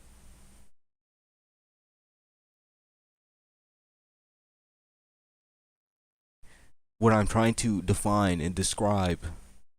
I'm using a bunch of words, different examples. No, it's developer imposed difficulty. No, that would actually be actual difficulty. Artificial So developer imposed difficulty would actually be just regular difficulty, depending on the aspects of that are being presented. So if it's just HP, if the developer just throws HP increases, then it is in fact artificial difficulty. But if the developer puts out the enemy attacking faster, then it is actual genuine difficulty. Because you have to actively engage, and you have to dodge those attacks, or you could just tank those attacks. It doesn't really matter, you know. If you can tank them, you can tank them, and it doesn't. If it doesn't knock you back, then even better, right? It's just a minor. It's just a minor setback in that case. difficulty is when you self-impose difficulty. There are two different things. Developer imposed difficulty. Wait, hold on. What did you say? Artificial difficulty is when you self-impose difficulty. There are two. No, that would actually be actual difficulty. Artificial difficulty is when you self-impose difficulty. There are two different things. Actually, be actual difficulty. Artificial difficulty is when you self-impose difficulty. There are two different things. Actually, be actual difficulty. Artificial difficulty is when you self-impose difficulty. There are two different things. Actually, be actual difficulty. Artificial difficulty is when you self-impose difficulty. There are two different things. So I just had to play that multiple times so that we all heard that. Not the tail end of that, but the first part of that. Because the tail part, he's saying something else. Is self-imposed. Okay. That's called artificial difficulty. Okay, artificial difficulty is self-imposed difficulty. No, it's developer imposed difficulty. Wait, hold on, let me see. Artificial difficulty is self-imposed difficulty. No, artificial difficulty. Okay, artificial difficulty is self-imposed difficulty. No, artificial difficulty. Okay, artificial difficulty is self-imposed difficulty. No, artificial difficulty. Okay, artificial difficulty is self-imposed difficulty. No, artificial difficulty. Okay, artificial difficulty is self-imposed difficulty. No, it's artificial difficulty. Okay, artificial difficulty is self-imposed difficulty. No. Now, I wouldn't be dragging this out if I didn't have a point. And it's a point that needs to be made. You know, I wouldn't be dragging it out if he was just objectively wrong. If he was, I wouldn't be dragging this out if what he said wasn't an actual issue. But like he's saying that a word means something that it doesn't mean. It's like how people started using the word woke to define things that weren't woke. And then when people started using feminism to define things that just were not feminism. What's funny is that sometimes these words get really popular and then people just Frankenstein these words into something that they weren't. And it's really crazy that that's what happens, but here we are. No, it's developer imposed difficulty. No, that would actually be actual difficulty. Artificial difficulty is when you self-impose difficulty. There are two different things. So he's saying that wait, what? Is self-imposed difficulty. It's called artificial difficulty. Okay, artificial difficulty is self-imposed difficulty. No, it's developer imposed difficulty. No, that would actually be actual difficulty. Artificial difficulty is when you Okay, so he's saying actual difficulty and artificial difficulty are two different things. I'm so glad that we can agree on that. So can we also agree that artificial difficulty and self-imposed difficulty are also two different things? Can we agree on that? Because we agree on the first part where actual difficulty and artificial difficulty are two different things. We agree there. So can we now agree that artificial difficulty and self-imposed difficulty are two different things as well? not because I just want to agree on that for no reason. I want to agree on that because that's the definitions of the words. They're just objectively different. So I would appreciate it if we could just agree on those things. Self-imposed difficulty. There are two different things. Developer-imposed difficulty is when the developers want you to have a harder time, so the game that you play is difficult.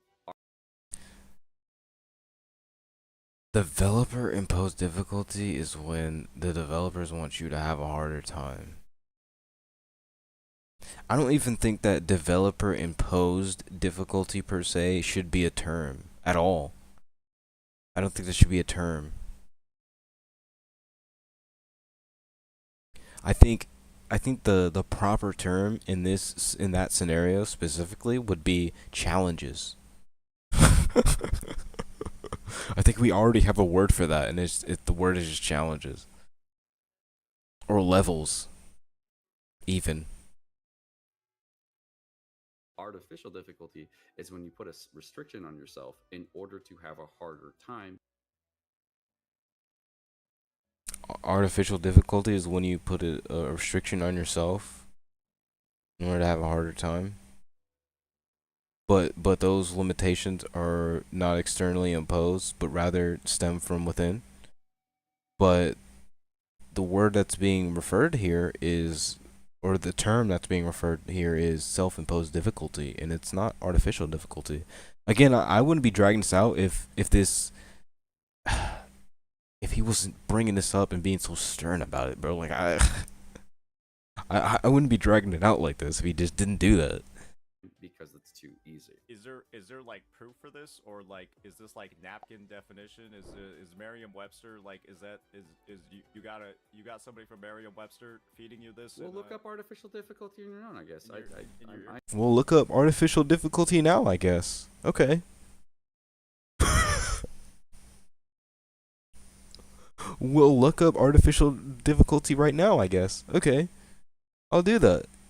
I'll do you one better. Self-imposed difficulty. You know what? I'll do you one better. Bullet sponge. You know what? I'll do you one better. Are bullet sponges artificial difficulty? You know what? I'll do you even better. Is artificial difficulty and self-imposed difficulty the same thing? Interesting. I am not your thesaurus or dictionary. I mean, All right, let's look if it up. if you want to call artificial difficulty that way, you can do that too. So the rules that are being presented here is that we're using personal definitions. We're not actually using like the actual definitions that are presented, so that we can all understand things as a society. No, we're not using those definitions. We're gonna use our own personal definitions for these words. Is what we're doing here. That's what we're doing. If that's artificial difficulty, what is real difficulty? Artificial difficulty in video games refers to increases in difficulty that are not primarily based on a player's skill or strategic thinking, but instead on arbitrary or forced mechanics. So on arbitrary or forced mechanics, what I was saying is true. Arbitrary meaning you chose. No, half the shit in Genshin Impact is just an arbitrary or forced mechanic. Okay, so you want to use it from that perspective. Okay. So let's just say that you're correct on your definition. We'll use your definition. Yeah. Okay. We'll use your definition and say artificial difficulty is when the developers make it too hard on. Bro, that's not what he said. Just being, it's just not what he said, bro. He didn't say that. He didn't say that. That's not what he said. Why are we doing this? It's just not what he said. The only reason I'm even reacting to this on stream is so that I can show people that just don't believe me that this disingenuous rhetoric going on in this community is unnecessary. And it is ridiculous. No, it's when the developer. One of my colleagues watches Sekapoka, and I'm gonna need them. I'm probably gonna link them my stream so that we go over this video, and I need them to just understand where I need them to understand how this is a problem in this community. I just need them to know that. I'm not saying that Sega Pogo's a bad guy and you shouldn't watch him. It's just that this point right here, you can take the things he says, but then I think you should also do your own research afterwards.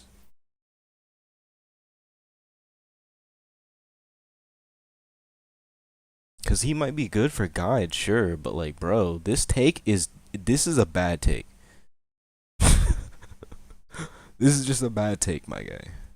Developers add characters. bullshit into the game. Yeah, sure. They Let's add use that as bullshit into the let's use game that as the definition. that for makes now it and move on from that. unplayable unless you're putting in specific characters. Yeah.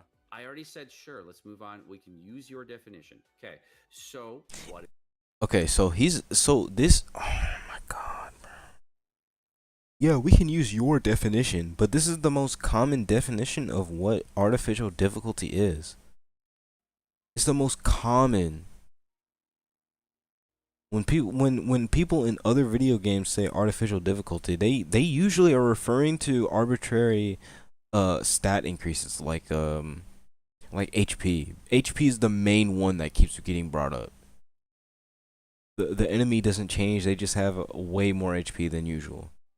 That's usually what happens. What is actual difficulty? When I view actual difficulty, I think about interacting with gameplay mechanics that are accessible to every single character. Think about Consecrated Beasts, actual difficulty. I see. So Consecrated this is what beasts you're are defining. actual Okay, difficulty.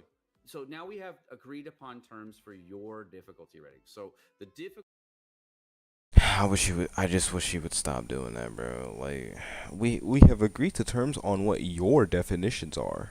Like, no, like, how about we just use the definition of the words? Let's do this, right? Let's do this. What is actual difficulty? Probably the opposite of artificial difficulty. Right? It's probably the opposite. What is artificial difficulty? Again, what is artificial difficulty again?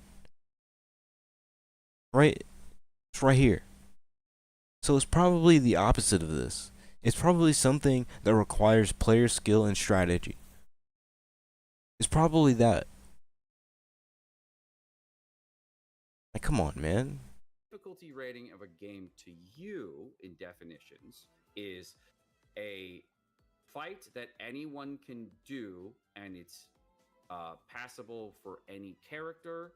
And artificial difficulty is a limitation based on restrictions to certain characters. Am I?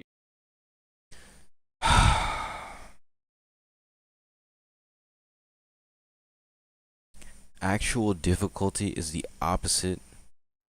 Okay, actual difficulty is something that requires player skill and strategy throughout its interaction. Artificial difficulty are arbitrary mechanics that do not require player skill or strategy to overcome, but merely pose as an obstacle. Can we say that and agree to that? Can we say that? Because I'm using words from the actual definition to make a binding contract, if you will. Can we all get behind that, bro? Understanding your definition. Restrictions based on certain characters or mechanics that only certain characters are able to Yup, basically meaningfully deal with. Yeah, sure. I think that combined one is pretty fair. Okay, so your definition is I don't think that combined one is fair. I think the way that I stated it was way better. Because it actually utilizes the definitions of artificial difficulty in it, but and it makes a clear difference it makes a clear difference between like the HP inflation situation, right? Like the bullet sponge situation. Like I'm making a clear difference between those things. So I think what I stated is better as a definition to go off of. Because it actually uses words and relations between the actual words that we want to identify here. of artificial. We'll use that. Okay. So an artificial difficulty is inconvenient by the way that you've defined it. Okay. It is inconvenient to any. And then he makes a whole nother definition on the spot, even though we literally just agreed to definitions. Come on, man. You can't make this up. Player because it is annoying to summon for more characters. Based on how you're defining it, yes, that is very different. Okay. It's a matter of definitions. Okay. So Yeah, but we have like actual definitions, and you're using a binding contract or something here. Like my God, you're not like we can use actual definitions. Like these words have real definitions. I don't get it. I don't get it, man. So, in your definition, yes, you're correct. Now, your actual difficulty definition, well, what would make it more difficult then? So, this is the thing. The reason why people call Genshin Impact a baby game is that it has very few actual mechanics that you can use. Every character has basically around 3 inputs. They have their attack, well, I guess your heavy attack if you count it as a different one. They have the attack, heavy attack, jump, elemental skill, elemental burst, and dodge. That's basically it. That's all you have to do. And why I mean, people call it's it a little baby bit more game, layered than a that, but low sure, let's difficulty go with game. It's not more layered than that. You have your skill, you have your burst, you have your normal attack, and if you hold your normal attack, you get your charged attack, which still counts under your normal attack within your talents. And then you can jump, which most of the time serves no purpose within combat. And then you have your dodge, which doubles as your sprint and your dodge button, which gives you invincibility at the very beginning of the action. And that's it. You also have your plunge attack, but that's still under your normal attack. So that's only 5 things. If we go to Wuthering Waves, right? We have normal attack. And we have normal attack, which under normal attack we have the charge attack. You have the plunge attack. Well, okay, some characters have different plunge attacks that are separate from the regular plunge attack. But it's like specific for certain characters. And then obviously you have your jump, you have your skill, you have your ultimate attack, you have the grapple, you have an echo, you have your forte attack. And that's already 7, and I'm pretty sure there's something else that I'm forgetting. So 2 additional things as to what Genshin is. Okay, so I said jump, I said normal attack, skill, burst, echo, dodge, which doubles as your sprint. You have an aerial dodge. The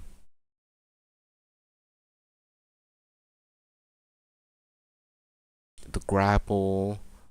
Did I say echo already? Normal attack, skill, ultimate, echo, jump, dodge.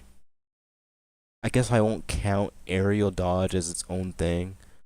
So grapple. Forte. So that's 8 things. That's 8 things right there. And I don't know if I'm missing something or not, but I might be, you know. But that's 8 whole things, bro. 8 things entirely. And I'm sure you have like a gadget or something that goes with you. So like I'm sure I'm missing something, but that's already 8 things. But Genshin only has those 5 things. So the skilling is inherently lower, man. Yeah, the reason why people call it a low difficulty game is that the less inputs you have, the less difficulty you're able to like really put into the baseline design, other than making things hit harder or other than making things have more HP, right?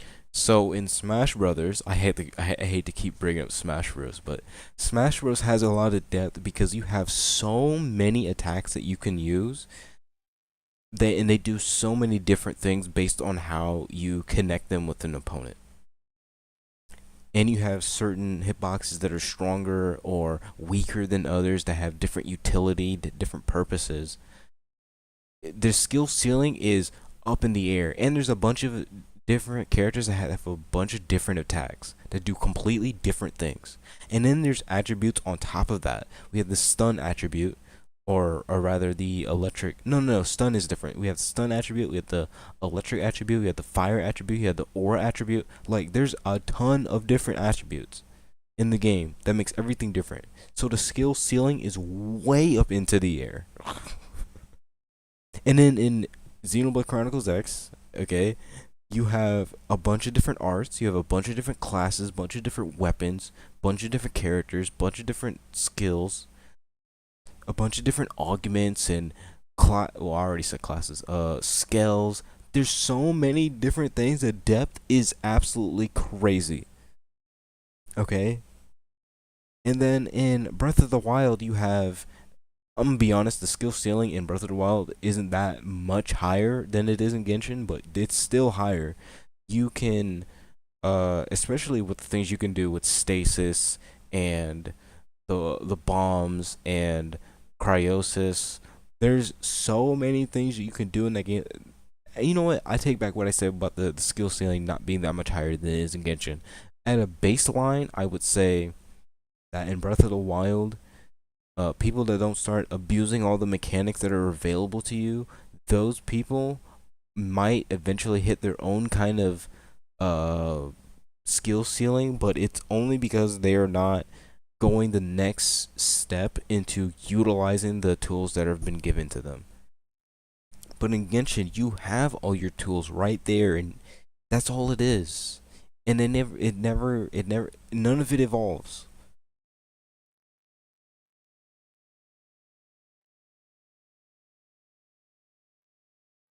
I don't remember what the original point is, but here we are. Sure. You can't really do much beyond that. Think of a game like Tetris. It only has like only has like 4 buttons, right? Tetris only has like 4 buttons. It's a bit like Genshin. And the only way to make Tetris harder is to just make it faster. And the way that And that is a fact. The only way to make Tetris hard is to make it faster. That's the only way. Or make it so that they start with way more blocks in the beginning of the game. That's the only way to make it harder. Same thing with Dr. Mario in Puyo Puyo. The only way to make those games harder is that you fill up the space, the game space, and then you make the Puyo Puyos or the pills fall faster. That's the only way to make it harder. Understandably harder, and not start not start introducing a bunch of artificial difficulty, like some kind of arbitrary mechanics. Puyo Puyo is hard, and why is it hard? Oh, you're joking? Oh, okay. But man, like,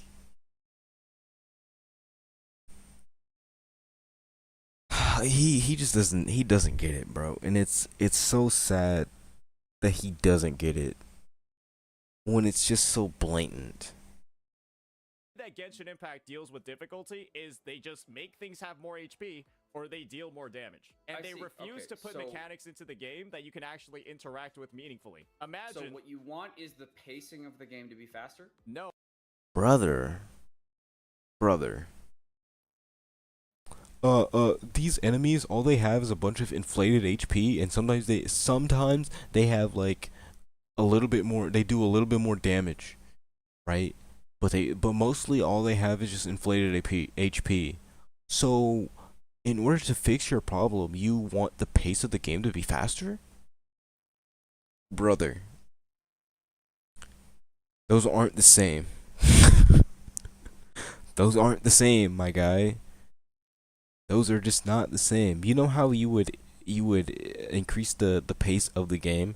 You reduce the cooldowns on characters' skills and their bursts, and that would immediately reduce that would immediately increase the pace of the game. You would be able to do all the things that you're already doing a lot faster because their cooldowns are way less. But the problem is that the HP is inflated unnecessarily. That's the actual problem. Oh, I want there to be, if we're asking about like real difficulty in Genshin Impact, I think that ship has sailed, unfortunately. It's a little bit rough. The only They can still add real difficulty to the game, they just choose not to. They just choose to instead give you a bunch of enemies that just have inflated HP, and that's it.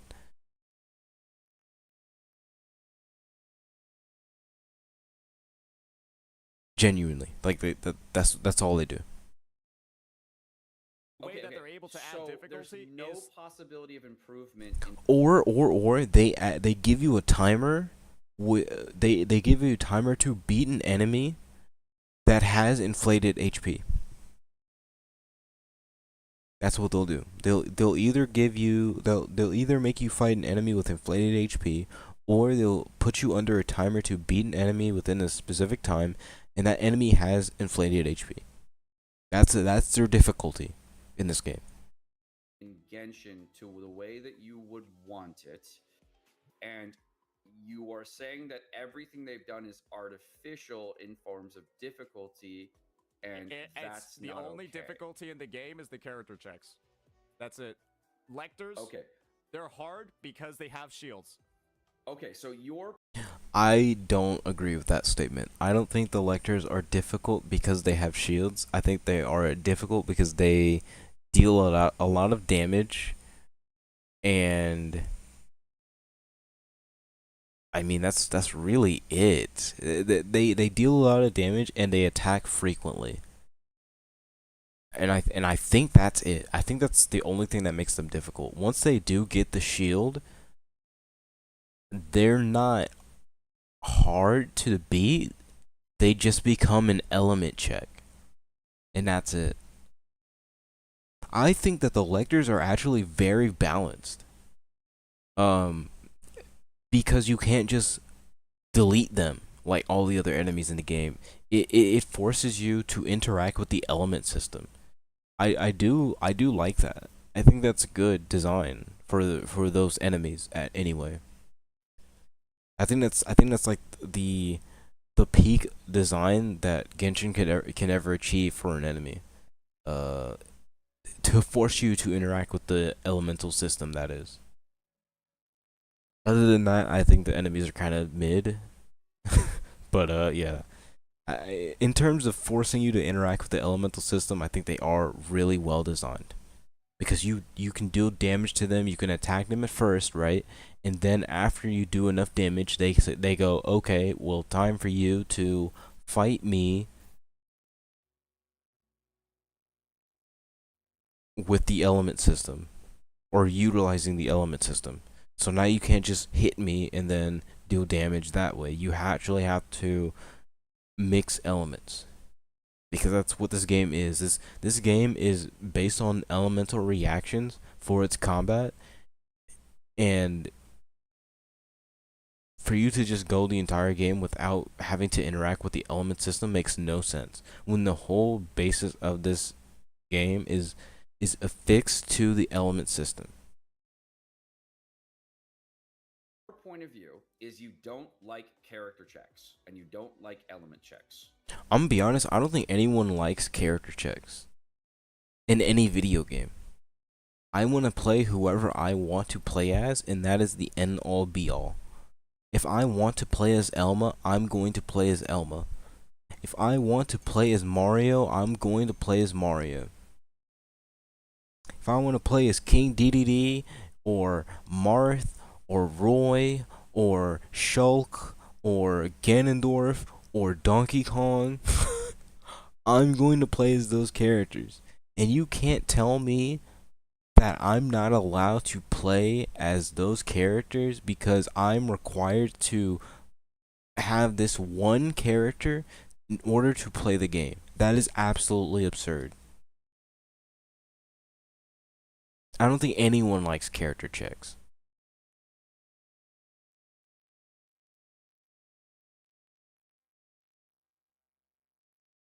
I think if it's a narrative thing, you can get away with it.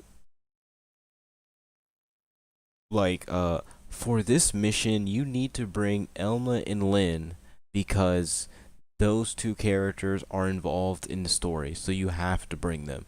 I honestly, that just makes sense to me. You can get away with that. But when it comes to pure gameplay, you can't just say, oh, you're not allowed to fight this enemy unless you have this character. I think that's just absurd. Yeah, they're awful. I don't think very And if there is an instance in which you might not have that character, that makes it even worse. many people like them at all.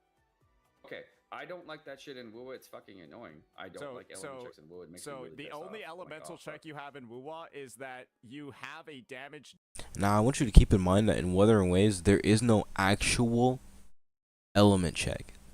Actually, there is no real actual element check. There is only elemental resistances. Some enemies, like the thundering manifestation, right? If you bring an electro character to that electro enemy, he's gonna resist electro, but you can still kill him with electro. It's not like they're invincible to electro, like in Genshin Impact, where there are enemies that are completely invincible to the element that they're aligned to. It's not like that. So for him to say that there's an element check in Wuthering Waves, that's just also disingenuous. Debuff if you use a character's element against a boss with the same element. Or at least to my understanding, to my experience with Wuthering Waves, there is no elemental check. To my experience, I do want to clarify that, because they might have introduced some elemental check that I've never even seen because I haven't played the game in like a month, 3 months or so. Element. Yes, That's the the same as Genshin. yeah, that's the only one, and it's not It's not the same as Genshin, by the way. It's not the same. the same as Genshin because Genshin goes way beyond that with elemental shields and shit. Okay, Way so different. now they're not your. So now with elemental shields, that's a problem. Okay, so what's the problem with elemental shields? What Just- isn't just a like problem? from your With, point of view. what isn't a problem with elemental? If elemental shield on enemies went away, there wouldn't be a problem. So let's say that if an enemy activates an elemental shield, right? That shield is only has uptime for a certain duration. Then it wouldn't be that big of a problem, because at least the shield just goes away if you don't have that element. But with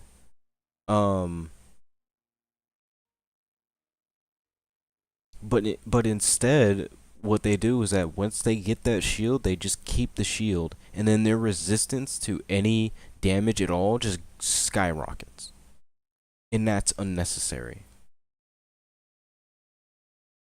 I would also say that if enemy shields can just stay up permanently, and they don't adhere to the same HP rules that the players' shields adhere to, I think that's BS. I think they need to adhere to the same rules. You know how players don't like it when the enemy heals in video games, right? Well, let's just make it even, right? Let them be able to heal, and then if they have an absolutely busted shield that reduces all damage indefinitely, let me have the same shield. If I'm allowed to heal and they're allowed to heal, let's have the same kind of shield mechanics. Instead of giving me a completely different set of shield mechanics. Let's do that. So just give me your point of view of what you like, what you don't like about it, just so I understand. I don't understand your point of view, so you have to tell me. They all take different types of damage from different attributes. It's not like WoW at all, where a Spectral boss will take the same damage from everything that isn't Spectro. And an Elemental So you Shield takes don't differing like amounts of damages. positive interactions with elements. You only like negative interactions. I understand why the elemental shields take different types or different amounts of damage from different elements, and I'm not mad about that. I do think that makes sense. But however, I want it to be so that it's not unbalanced.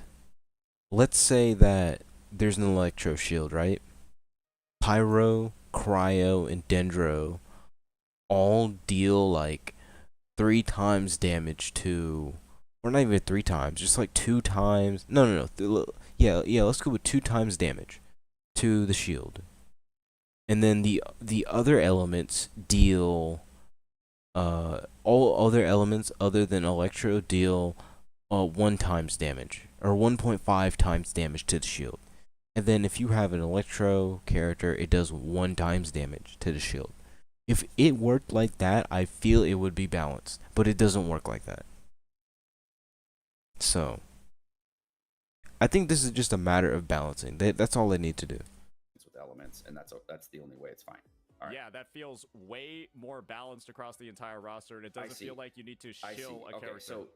So you would like to have less character lockouts through an elemental system, so you have more character access to do the mechanics in the game for your end game fights. Am I understanding you correctly? We're all saying that the difficulty in a game is instead based By off the of way, the actions that the bosses are doing versus who you're fucking slotting into in the character select screen. when looking at your point of view, you don't like it when Genshin introduces difficulty in the artificial form, which again is when they introduce character lockouts.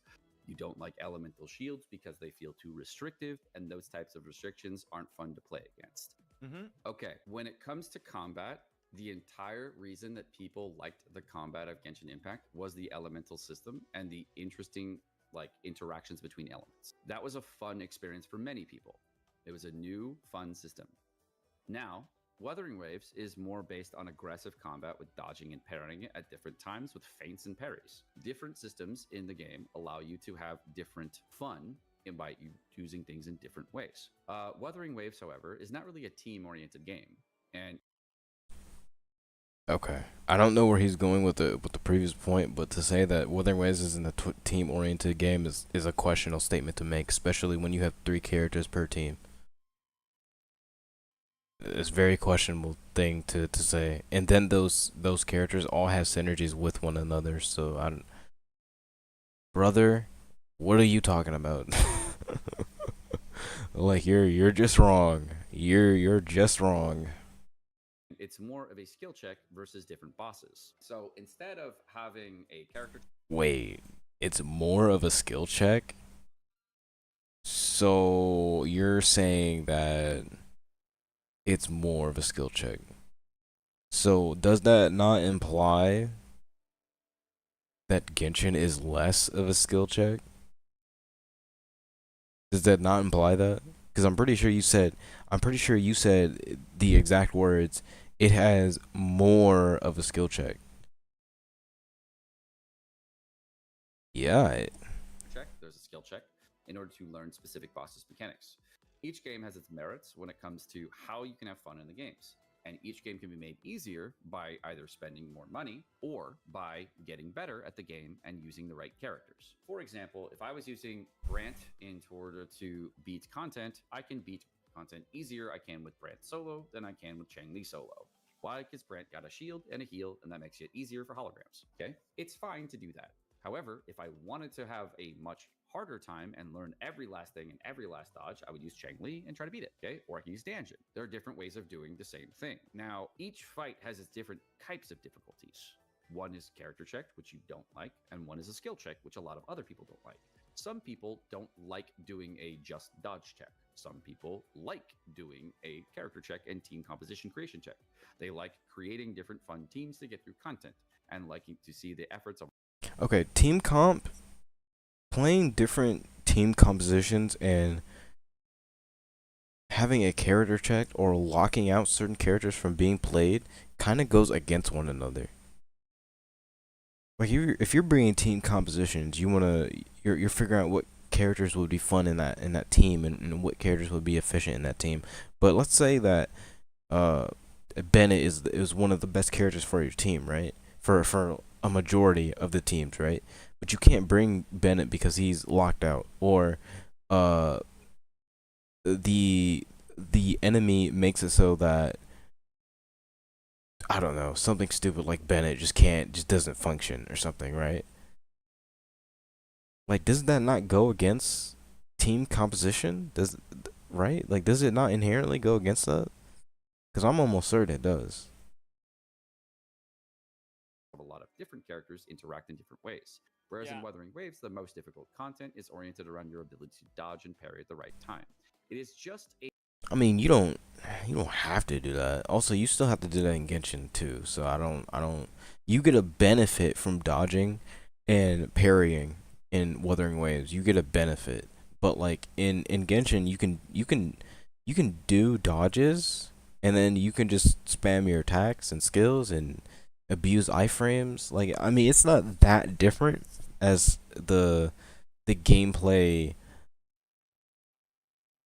the gameplay what is the correct word here? The game plan, right? The game plan is nearly the same. The only difference is that you're trying to gain benefits from dodging and parrying. Like, that's really the only meaningful difference here. different way of experiencing fun difficulty for different people. Are we kind of just saying that holograms are like the only game mode in the game at this point? 'Cause- TOA is kind of a joke. Let's be real. When you walk That's his opinion. That's his opinion. I'm not saying that it's not a joke, but like that's his opinion. We gotta make sure that we hold ourselves accountable with our opinions. We gotta use these words and definitions the way that they're meant to be used. walk through TOA, it's pretty easy to get through TOA with max level characters with 4-star weapons. It's not very, very difficult. It's pretty much how you've described Spiral Abyss for the majority of Spiral Abyss up to the most recent one, right? I have played TOA and gotten 30 stars in a lot of TOAs.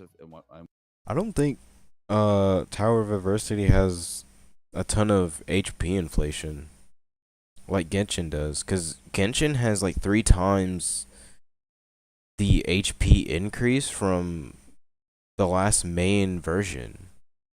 Like in 4.0, the max HP was like 3 times lower than what it is right now. The Tower of Adversity is not doing stuff like that, my guy. And when I quit Wuthering Waves and then came back, I had a tough time. But then very next TOA, I was 30 starring. I'm easily getting through fully free to play, and it's not really that bad. Okay, I have a great time when playing TOA and bumping through, but it's not very difficult. It's pretty much the same as most Spiral Abysses in Genshin as far as like. It's not gonna be difficult if your characters are maxed out all the way though. To be absolutely fair, like if you're playing with like maxed units, like it's not going to be that difficult. But like the faster you clear it is a show of your skill. Actually, in this case, in Genshin Impact, the faster you clear it shows your level of investment rather than your skill. More or less, it shows more your level of investment rather than skill. Like how difficult Specifically because of the amount of HP inflation. content goes. Whimpering Waste, I was really a fan of. I haven't tried the new one yet. I probably will try it later, but I didn't really like the first two and wasn't having a good time. Because I wasn't having a good time, like yourself, I didn't do them. But I didn't complain about the game as a whole being kind of predatory toward Rokia, though. It's a very different situation. But the difference is that Wuthering Waves doesn't have HP inflation the way that Genshin does. I'm pretty sure Wuthering Waves does have some form of HP inflation, but it's nowhere near 3 times the health as the previous version. Nowhere near. I wouldn't say, by the way, game's predatory because Whimpering Waste is ass, and it's predatory for people that didn't get Rokia or didn't get Giad, and that seems like a bit unfair, right? So that's kind of what you're doing right now, and it feels a bit unfair. What feels unfair? What do you mean? You do realize that Kuro's actually already taken the feedback? Yeah, I know, and I haven't tried the newest one yet. I was going to try it later. And this current reset probably has to be one of like the most. I'm pretty sure you can use anybody and score for the max points in this version of Wii U. That's exactly what I said. Yeah, and so it's. So that point does not go to him then, right? Then that point just objectively doesn't go to him because they've already fixed the problem. But Genshin still has the problem. So your point that you brought up is now rendered irrelevant. Congratulations, you played yourself. These developers fixed the game mode and made it accessible and didn't make it feel like a character check, and But it did before, right? not particularly if you were willing to learn your teams and learn your okay. rotations. Okay, so the exact same. Okay, but the basic thing in Genshin Impact is that you're automatically gonna learn your teams and your compositions though. Like that's part of the skill ceiling itself. Like in Wuthering Waves, I don't even think it's the same thing in Wuthering Waves. Like the skill ceiling is way higher. And you can still solo. Like I don't know what to tell you, bro. Like he's trying to make a point that is not a point. Same as this Abyss in Genshin. No, it's not the same as this Abyss in Genshin. This Abyss in Genshin is adding Also, there's not an absurd amount of HP inflation, so like it's just not the same, bro. HP inflation on top of the boss mechanics. The bosses do self damage, so they need more HP because they hit themselves. So okay. The bosses hit themselves. The bosses do self damage because when you use the mechanics that they bring up during the fight. Okay, let me stop. I can't keep doing that. Oh my gosh. But okay, yes, the pillar boss does take damage when you actually interact with its absolutely arbitrary mechanics. Yes, it does do that. But like it does that in the overworld. In the overworld version, it doesn't have a bunch of inflated HP. So your point is?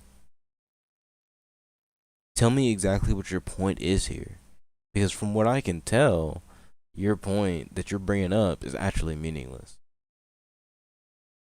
The issue is that there's HP inflation and there's an unnecessary amount of it. Right?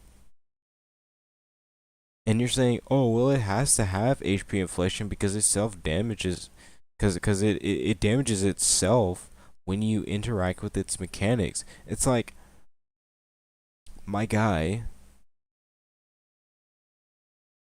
no, the overworld version does the same thing. The same thing. So no, you're just wrong. Gosh, man. So like 600, 700k when you break the things. What? Yeah, they do self damage, bro. Who self damages themselves? The horse? The racist pillar boss you're talking about. The racist pillar boss has a 60% damage reduction unless you break the pillars. And if you break the pillars, it does damage to itself. They do true. Oh, okay, so that's offsetting its 60% DR. The 60% DR is like now increased damage taken when the pillars are down. So you have to save. Okay, so oh my god. So the pillar boss has a 60% resistance to everything before the pillars go up. Before the pillars are destroyed, that boss has a 60% damage reduction to everything. Or resistance, not reduction. It has resistance. Once you break the spears on top of the pillars, it then loses that resistance for a short amount of time.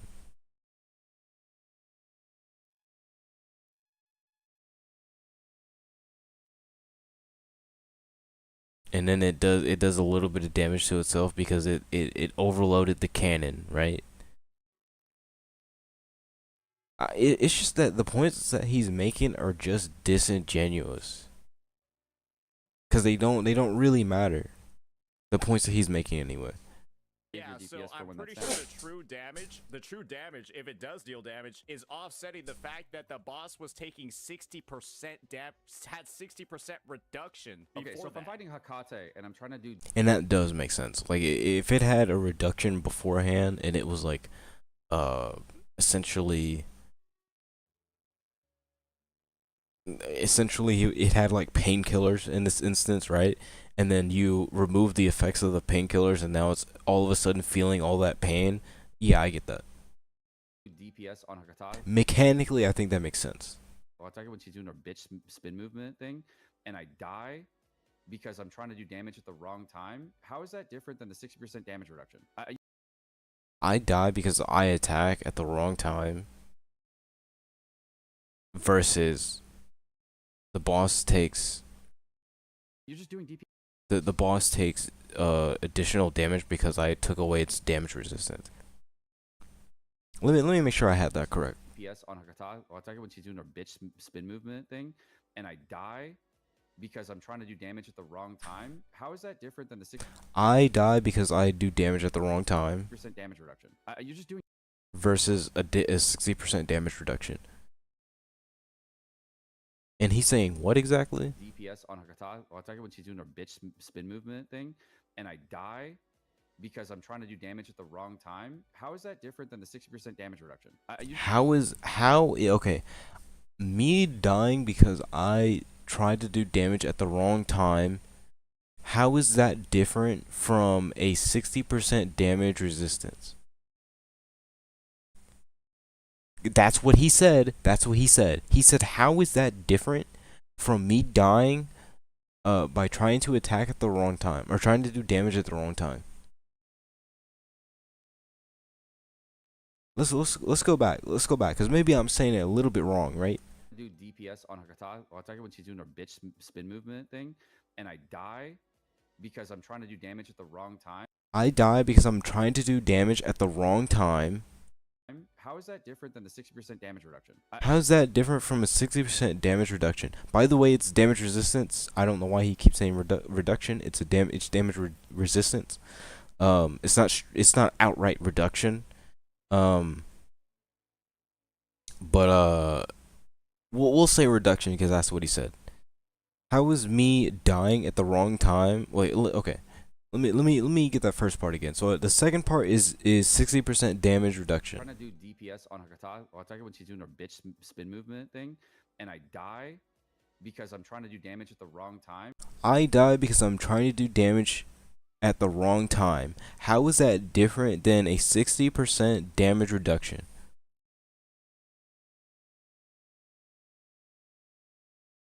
Do we see where the disingenuousness is?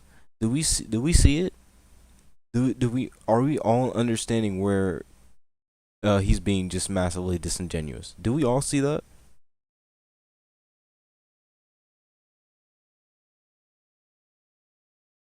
Because I'm seeing a whole lot of disingenuousness going on here. A lot of it. It's been constant all throughout the video too. All throughout this discussion, I guess.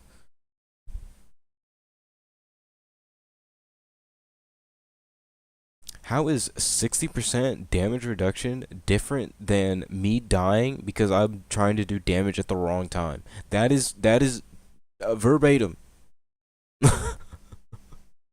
Word for word, bar for bar. How are those two things different? I don't know. Maybe because the difference is a damage window versus just outright damage reduction. Okay.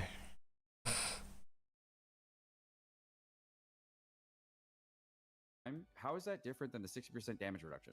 You're just doing DPS at the wrong time. You gotta wait for the boss to be broken to then like kill the boss and do your DPS. Okay, but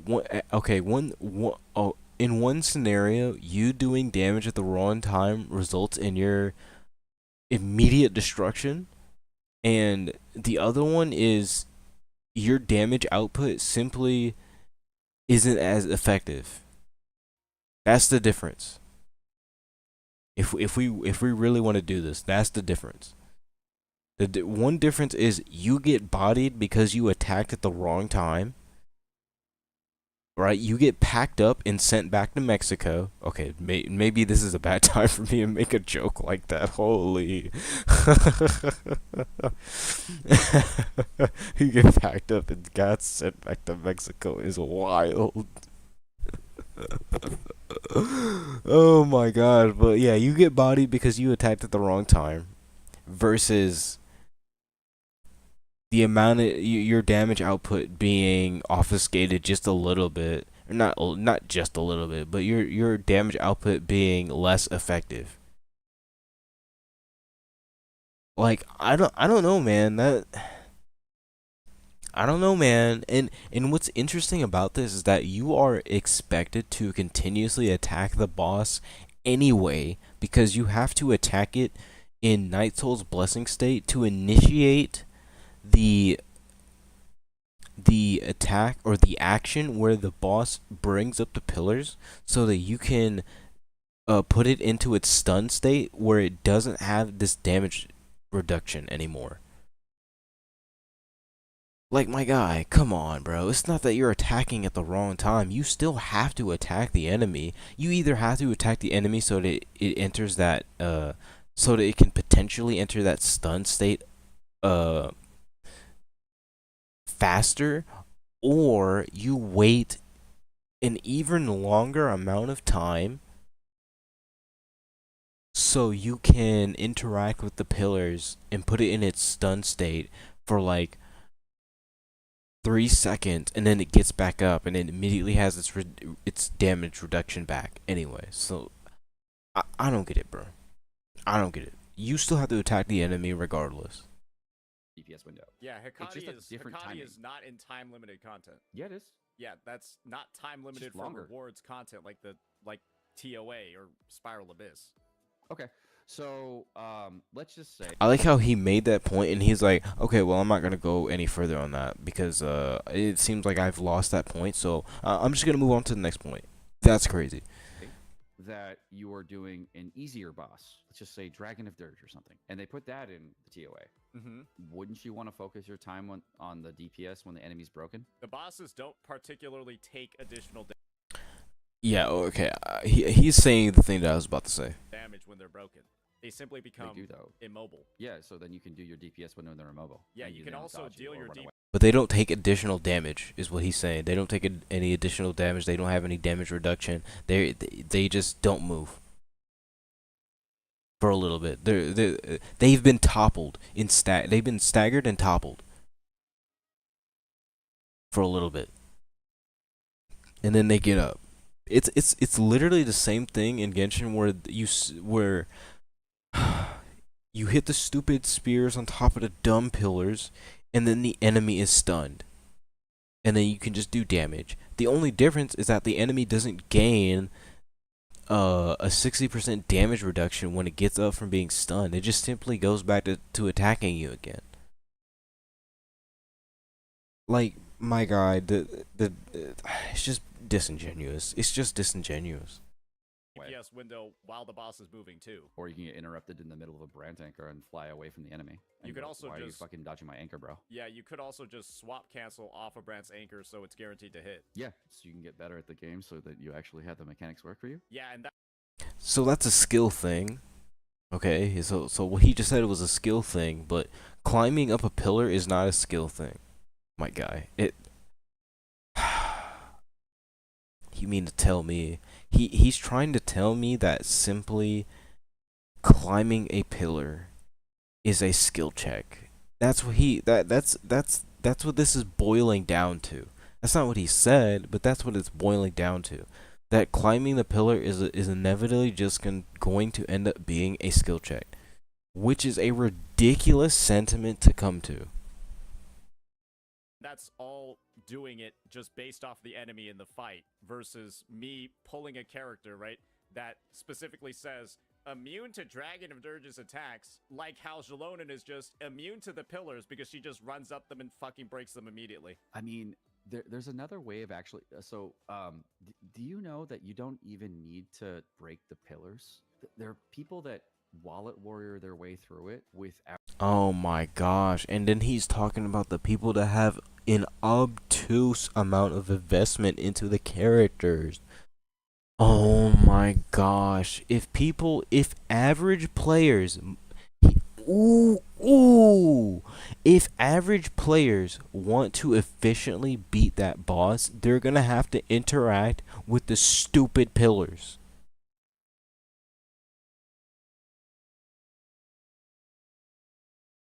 Somebody who's not spending a whole boatload full of money on this stupid video game. I can't believe we're having a discussion like this, bro. This is so retarded, bro. Oh my goodness. It's not this is ridiculous. You know that some people just ignore the pillars and just wallet warrior their way to beating the boss, right? That is an option that you can take. You can just drop all your money into Genshin Impact, and then you don't even have to play the. You know, remember when I said that this game was pay to win? Remember when I said that? It's all coming around. It's all coming full circle now, isn't it? It's all coming full circle now, isn't it? Isn't it? Crazy, man. Outdoing mechanics, which makes it easier. Free to play So- and budget play. And what's crazy is that him saying this takes his original standpoint and completely destroys it. He's saying that you can just pay to win against that enemy. Yeah, that's what Xylonin would do for you. You just pay to get Xylonin, and then you just don't have to deal with the stupid mechanics that the boss is presenting you with. You don't have to finagle with climbing this pillar at a certain angle. You just easily go up the pillar, and you don't have a headache dealing with the pillar. Oh boy, man, man, this is just something else, man. Truly, it is. Players have to So this perform is, the mechanics. I don't think we need to get into like the whale wars and like doing enough damage to clear through Right. 60% DR. The fact of the matter Right. is, in Wuwa, right, your actions But- on the battlefield matter more than your actions in the character select screen. And in Genshin, there is such a That's huge... the problem. You don't like team building. I see. Oh my gosh, and then he changes his point into something completely different. Something completely different. It's not the same. Let me hit you with a little vibrato on that. It's not the same. It's not the same.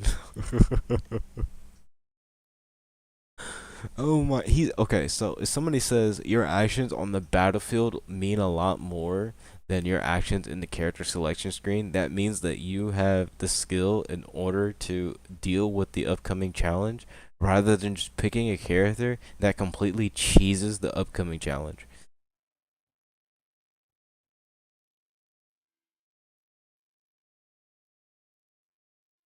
Like, come on, bro.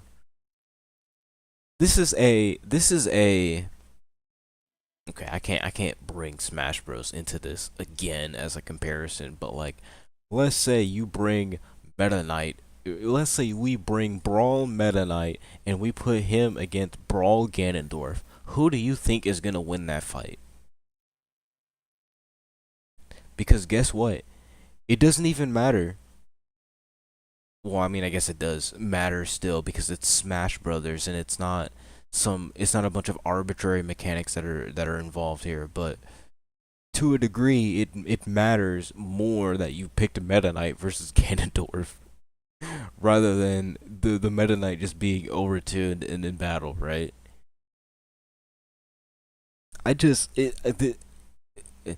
The argument I just made is not the same, and I can sit here and I can admit that my argument is not the same. I can admit that because I know it's not the same. I'm trying to make a point that is not the same, and I'm clearly telling you that that's the case. But if we think about it, we can understand a difference.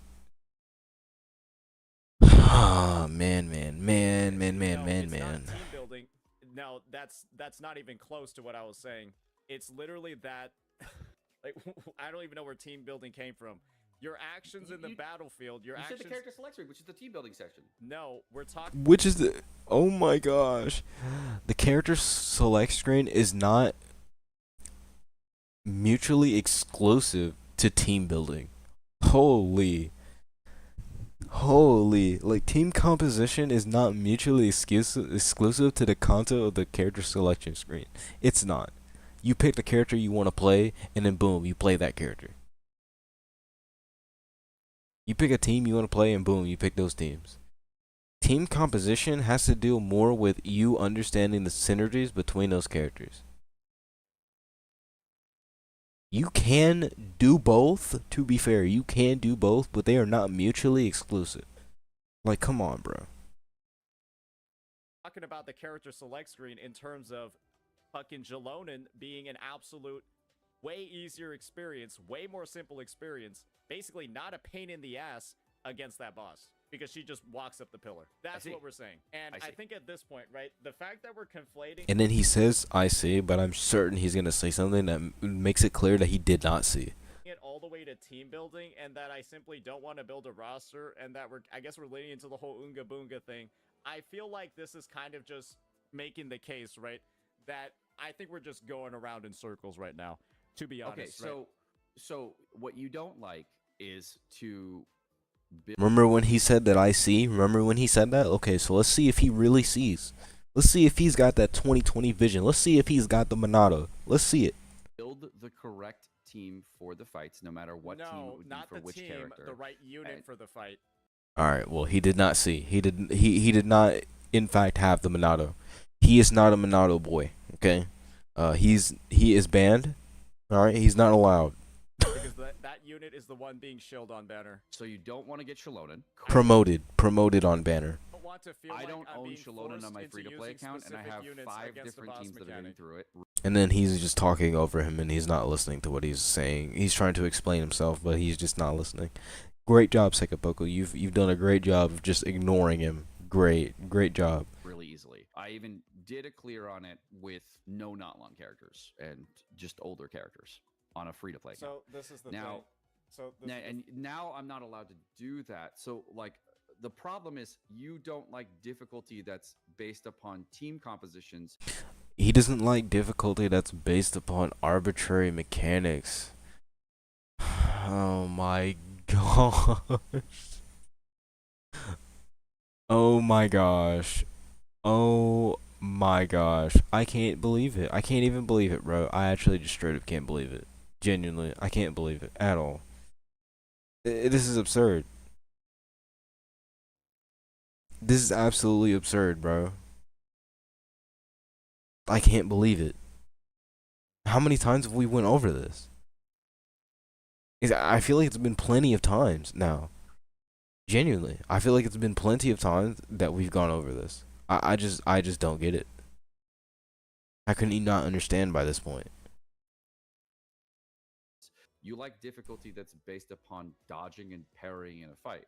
And that's Literally is not what he said. He never said that. He literally never said that. That's not at all what he said at all. no, great. That's One of not- the fun that's things not, about That's UA. not what we're saying here. What we're saying here. and you don't like the fundament- mechanic of the pillar, right? What we're saying here fundamentally is that we don't like shield boss mechanics Promoted mechanics to get the main character in the game, or that's on banner. that are heavily pushing you to slot in a type of character or to pull on the limited banner just to make the experience not feel like Okay, so what we don't like is when the end game content promotes or is designed in a way to promote the currently on ban character. On banner character is what I meant to say. We don't like that specifically.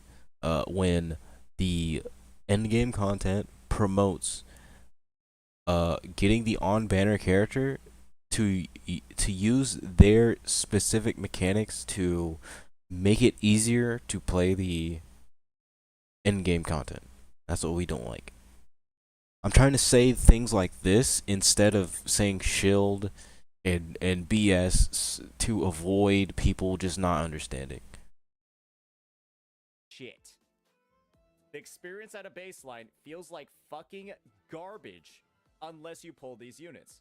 And guess what? There are a lot of bosses in WoWA that feel like garbage if you don't interact with their mechanics. But the thing is, every character in the game can interact with the mechanics that are in WoWA. Every Alright, so character in the game without, can interact without with using them. a hydro resistant enemy check or whatever, like no hydro and Telpa, obviously. What is a mechanic in Genshin that has the problem that you're describing? My brother in Christ. My brother in Christ. Has he not? How? Okay, we have been talking about 3 different bosses throughout the whole time, and out of all the bosses, the Hydrotulpa has been one of the least mentioned boss that we've been talking about when it comes to Genshin. There's been 2 other bosses that we've been talking about this whole time, and to be fair, one out of those 2 bosses that we've been talking about this whole time has been mentioned far more. One out of the 3 bosses entirely that we've been talking about has been mentioned way more than the others. And then another one out of the three has been mentioned super less. As a matter of fact, it's only been mentioned twice. Or 3 times. 2 to 3 times it's been mentioned. And then the seahorse has been mentioned at least like 3 to 5 times. And then we've brought up the pillar boss multiple times. Several times, even. Driving. What? Is there a boss fight that has that? Because everything And then Sucker Poker just completely tosses away everything that they've been talking about this whole time. So he did, in fact, did not see. that you said He did not, in fact, see what he was talking about. is that you have to get it, or it feels like ass. Okay, now he's reaching. Okay, now he's just reaching. It's for an average player, you would be tempted to get the on-banner character in order to clear the endgame content, because the on-banner character most usually makes the endgame content that's currently undergoing or currently currently available at that time. It just that on banner character just makes that experience easier. That's always been the case. Always. It's always been the case. And if we're gonna sit here and say that that has not been the case, then we're just being disingenuous. Just saying. Just being disingenuous, my guy. But you can also get through it with the other characters and make it not feel like ass by doing it in a different way. But if you don't want to learn a new boss fight mechanic, then it does feel like ass because the team you're using isn't being used appropriately, and that sucks. So what you want is to have an easier time with a shittier team. My brother in Christ is not at all what he was saying. Not at all. Not in the slightest.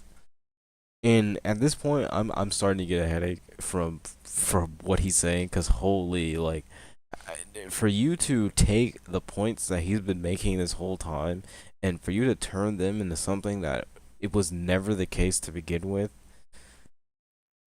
it's just getting really irritating, man. Really irritating. So we've got less than 10 minutes to go over next time. We're at the 45-minute 15-second mark. In the next stream, it'll probably be around like somewhere probably a little bit earlier than today, but not early.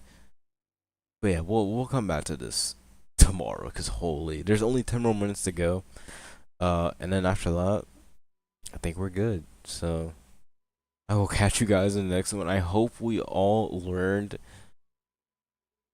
the difference between artificial difficulty, self-imposed difficulty, what a bullet sponge is,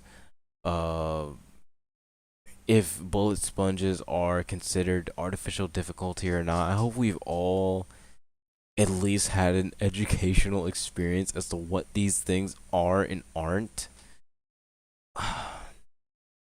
Hey man, just